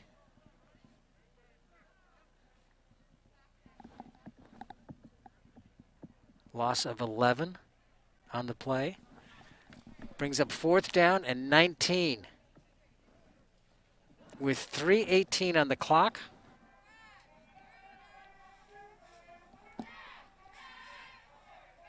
Cheerleaders having a nice game today.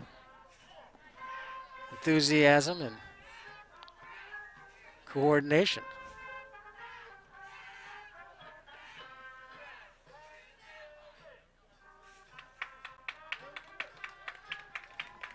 Appreciative applause. And across the way, the band. Up on the knoll.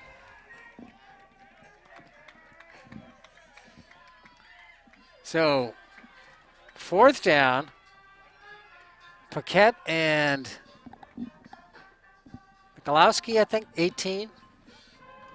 I've had notorious trouble with 18s and 19s this year. That, I believe, is 18. Craig Mikulowski, number 18, and Paquette to the near side. Punting situation. Swanton handles the snap. Gets off a good punt. Mikulowski gets it at the 20, the 19-yard line, stays on his feet, and he holds on to the football, the most important part of that return. Defenders, first down, Marblehead. 3:08 left to go in the game. And Marblehead will take over 1st and 10 on the 27-yard line with 3:08 on the clock.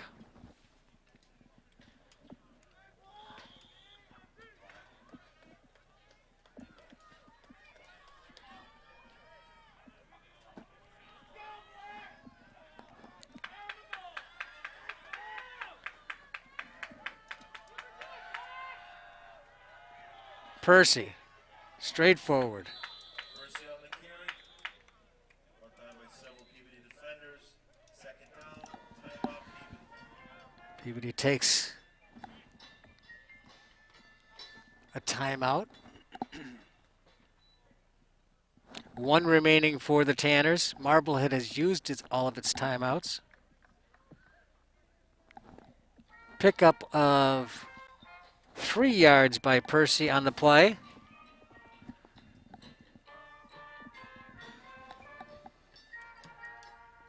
It's the way they started, exactly the way they started their last possession. Percy going for 3 yards.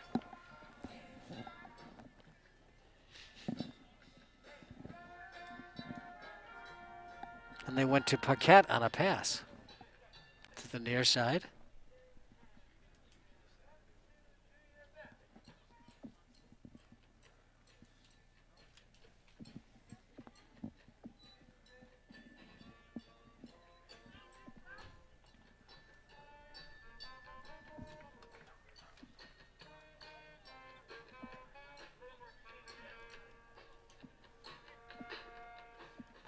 Second down and 7 at the 30-yard line.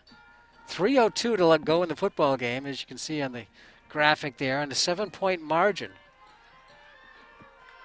It's been an effective offensive half for the Tanners, but they're still trailing by 7 points. Marblehead is trying to hold off the Tanners. Don't let them have the ball back.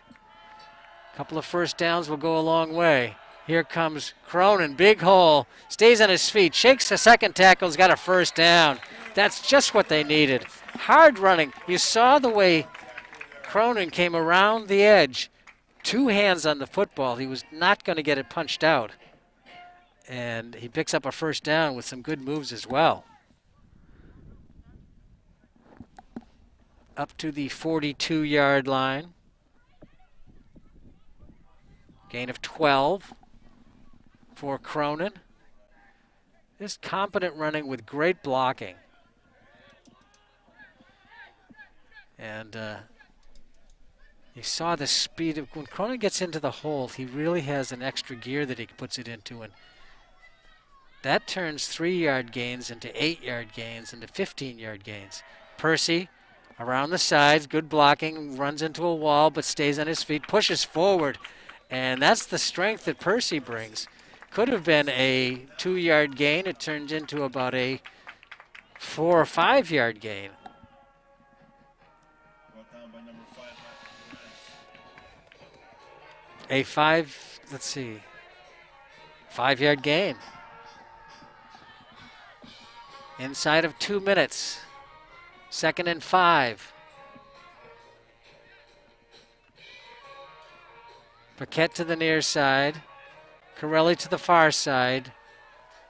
Percy forward, and enough for the first down depending on where they spot the ball, but where he ended up looked like a first down, but they will spot it slightly short, it looks like.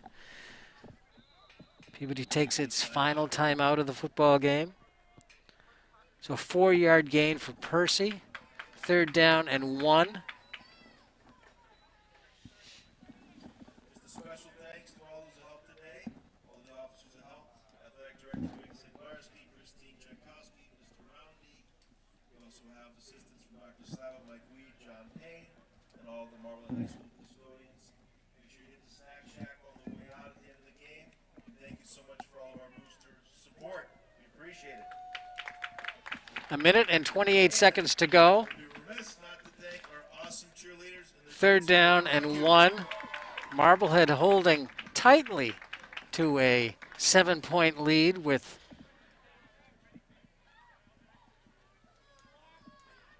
a yard to go here on 3rd down. What they do not want to do is let Peabody have the ball again. They want to run the clock out. Peabody's used its last timeout. Another first down with 1:28 on the clock. That's all they really need. Then it can be victory formation.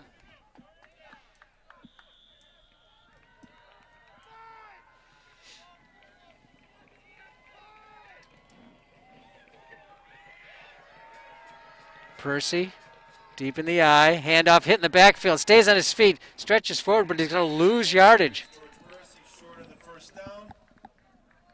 Brought down by number Loss on the 32, play. and Lucas on the tackle. They met Percy right in the backfield. 4th down. Another crucial 4th down, and this time a loss of 4 on that last play. And it's 4th down and, well, a loss of 3, let's say. 4th down and 4.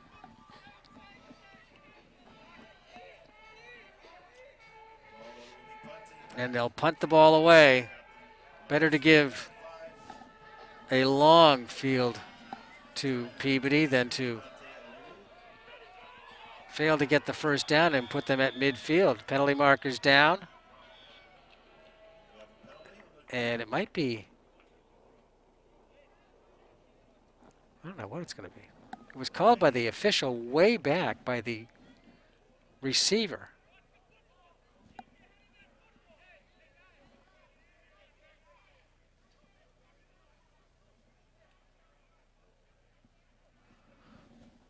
Back on the field is Coach Betancourt.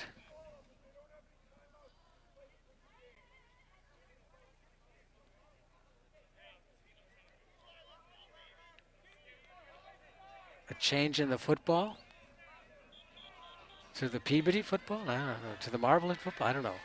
Should be the Marblehead football.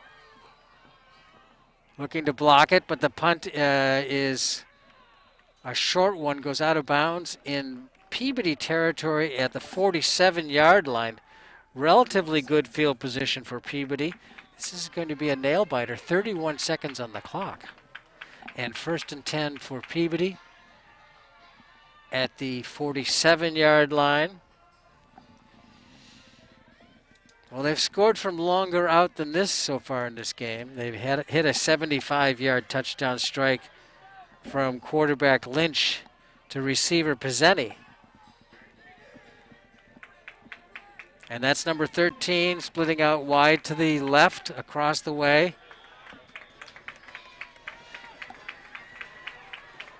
Corelli's on the inside receiver. Galante on the outside receiver. Here comes Corelli, straight shot at the quarterback, and he's got to get rid of it. He threw it way out toward the 50-yard line. It was intended ostensibly for Alan Paulino. But it's hard. The quarterback must have sensed that he was getting pressure because he had his back to Corelli. And for his own health, it was a good idea that he did get rid of the ball because Corelli was picking up speed. 26 seconds on the clock. 2nd down, 10 at the 47-yard line.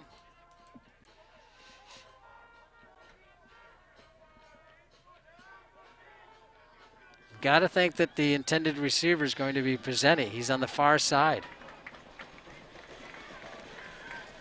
James Galante with him. A little bit of a size mismatch with Pizzeni being taller.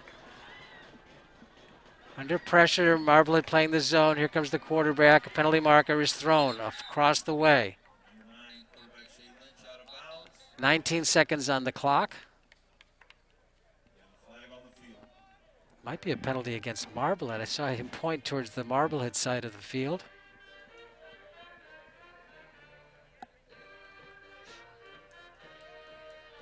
This would be a 1st down for Peabody. Down to the 40-yard line. It is against Marblehead. And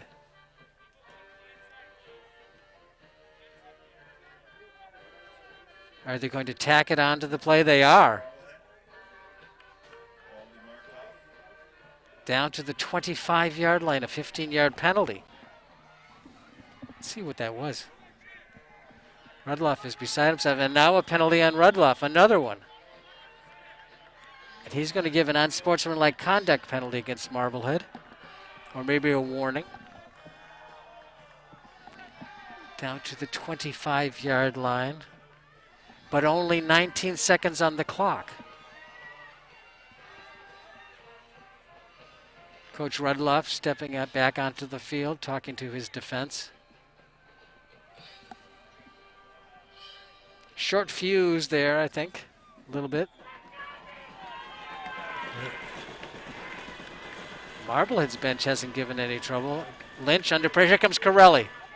Corelli's got him. The throw is over the head of the intended receiver. And clock stops with 12. But Corelli was closing quickly. And quarterback Lynch just got rid of it.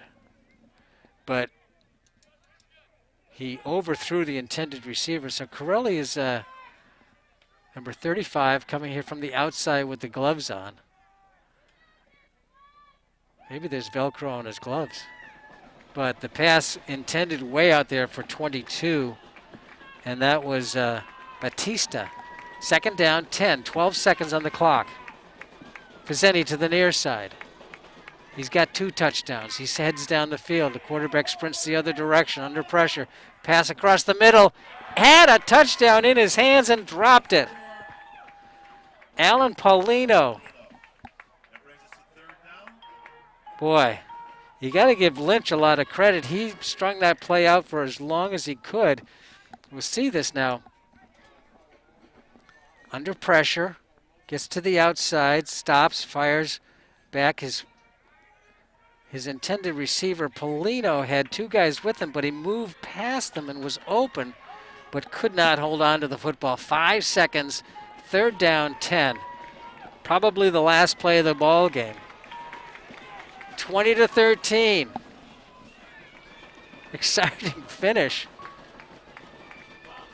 Lynch in the gun, takes the snap, steps back, looks, under pressure, just lost it to the end zone. It's going to be intercepted.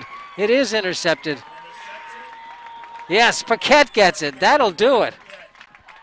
As Paquette ends it with the interception, Marblehead wins it 20-13. Congratulations, Marlin Magicians. Now it's time for the Marblehead Sports Shop Player of the Game, and I'm going to go with Great atmosphere today. Cam Janik. He had a tremendous game, and there's the excitement shown on the field as Cronin and Percy and Smith and Galante celebrating. Marblehead picks up its second victory of the season, 20-13, and Cam Janik is our Marblehead Sports Shop Player of the Game. The captain had a terrific game today. He was all over the place on top of the defense and good blocking on offense. We'd like to thank the Marblehead Sports Shop for being our community partner and bringing you the Player of the Game Award. And we'd like to thank the National Grand Bank for being our community partner and bringing you MHS Sports and MHTV. Thanks to the MHTV Sports crew for helping with the coverage of today's game. Director and streaming coordinator Steve Clay, camera John Caswell. Once again, the final score, 20-13. An exciting conclusion to this one. Marblehead picks up its second victory of the season. For all of us here at MHTV Sports, I'm Chris Connolly. Thanks for watching. We'll see you again next time.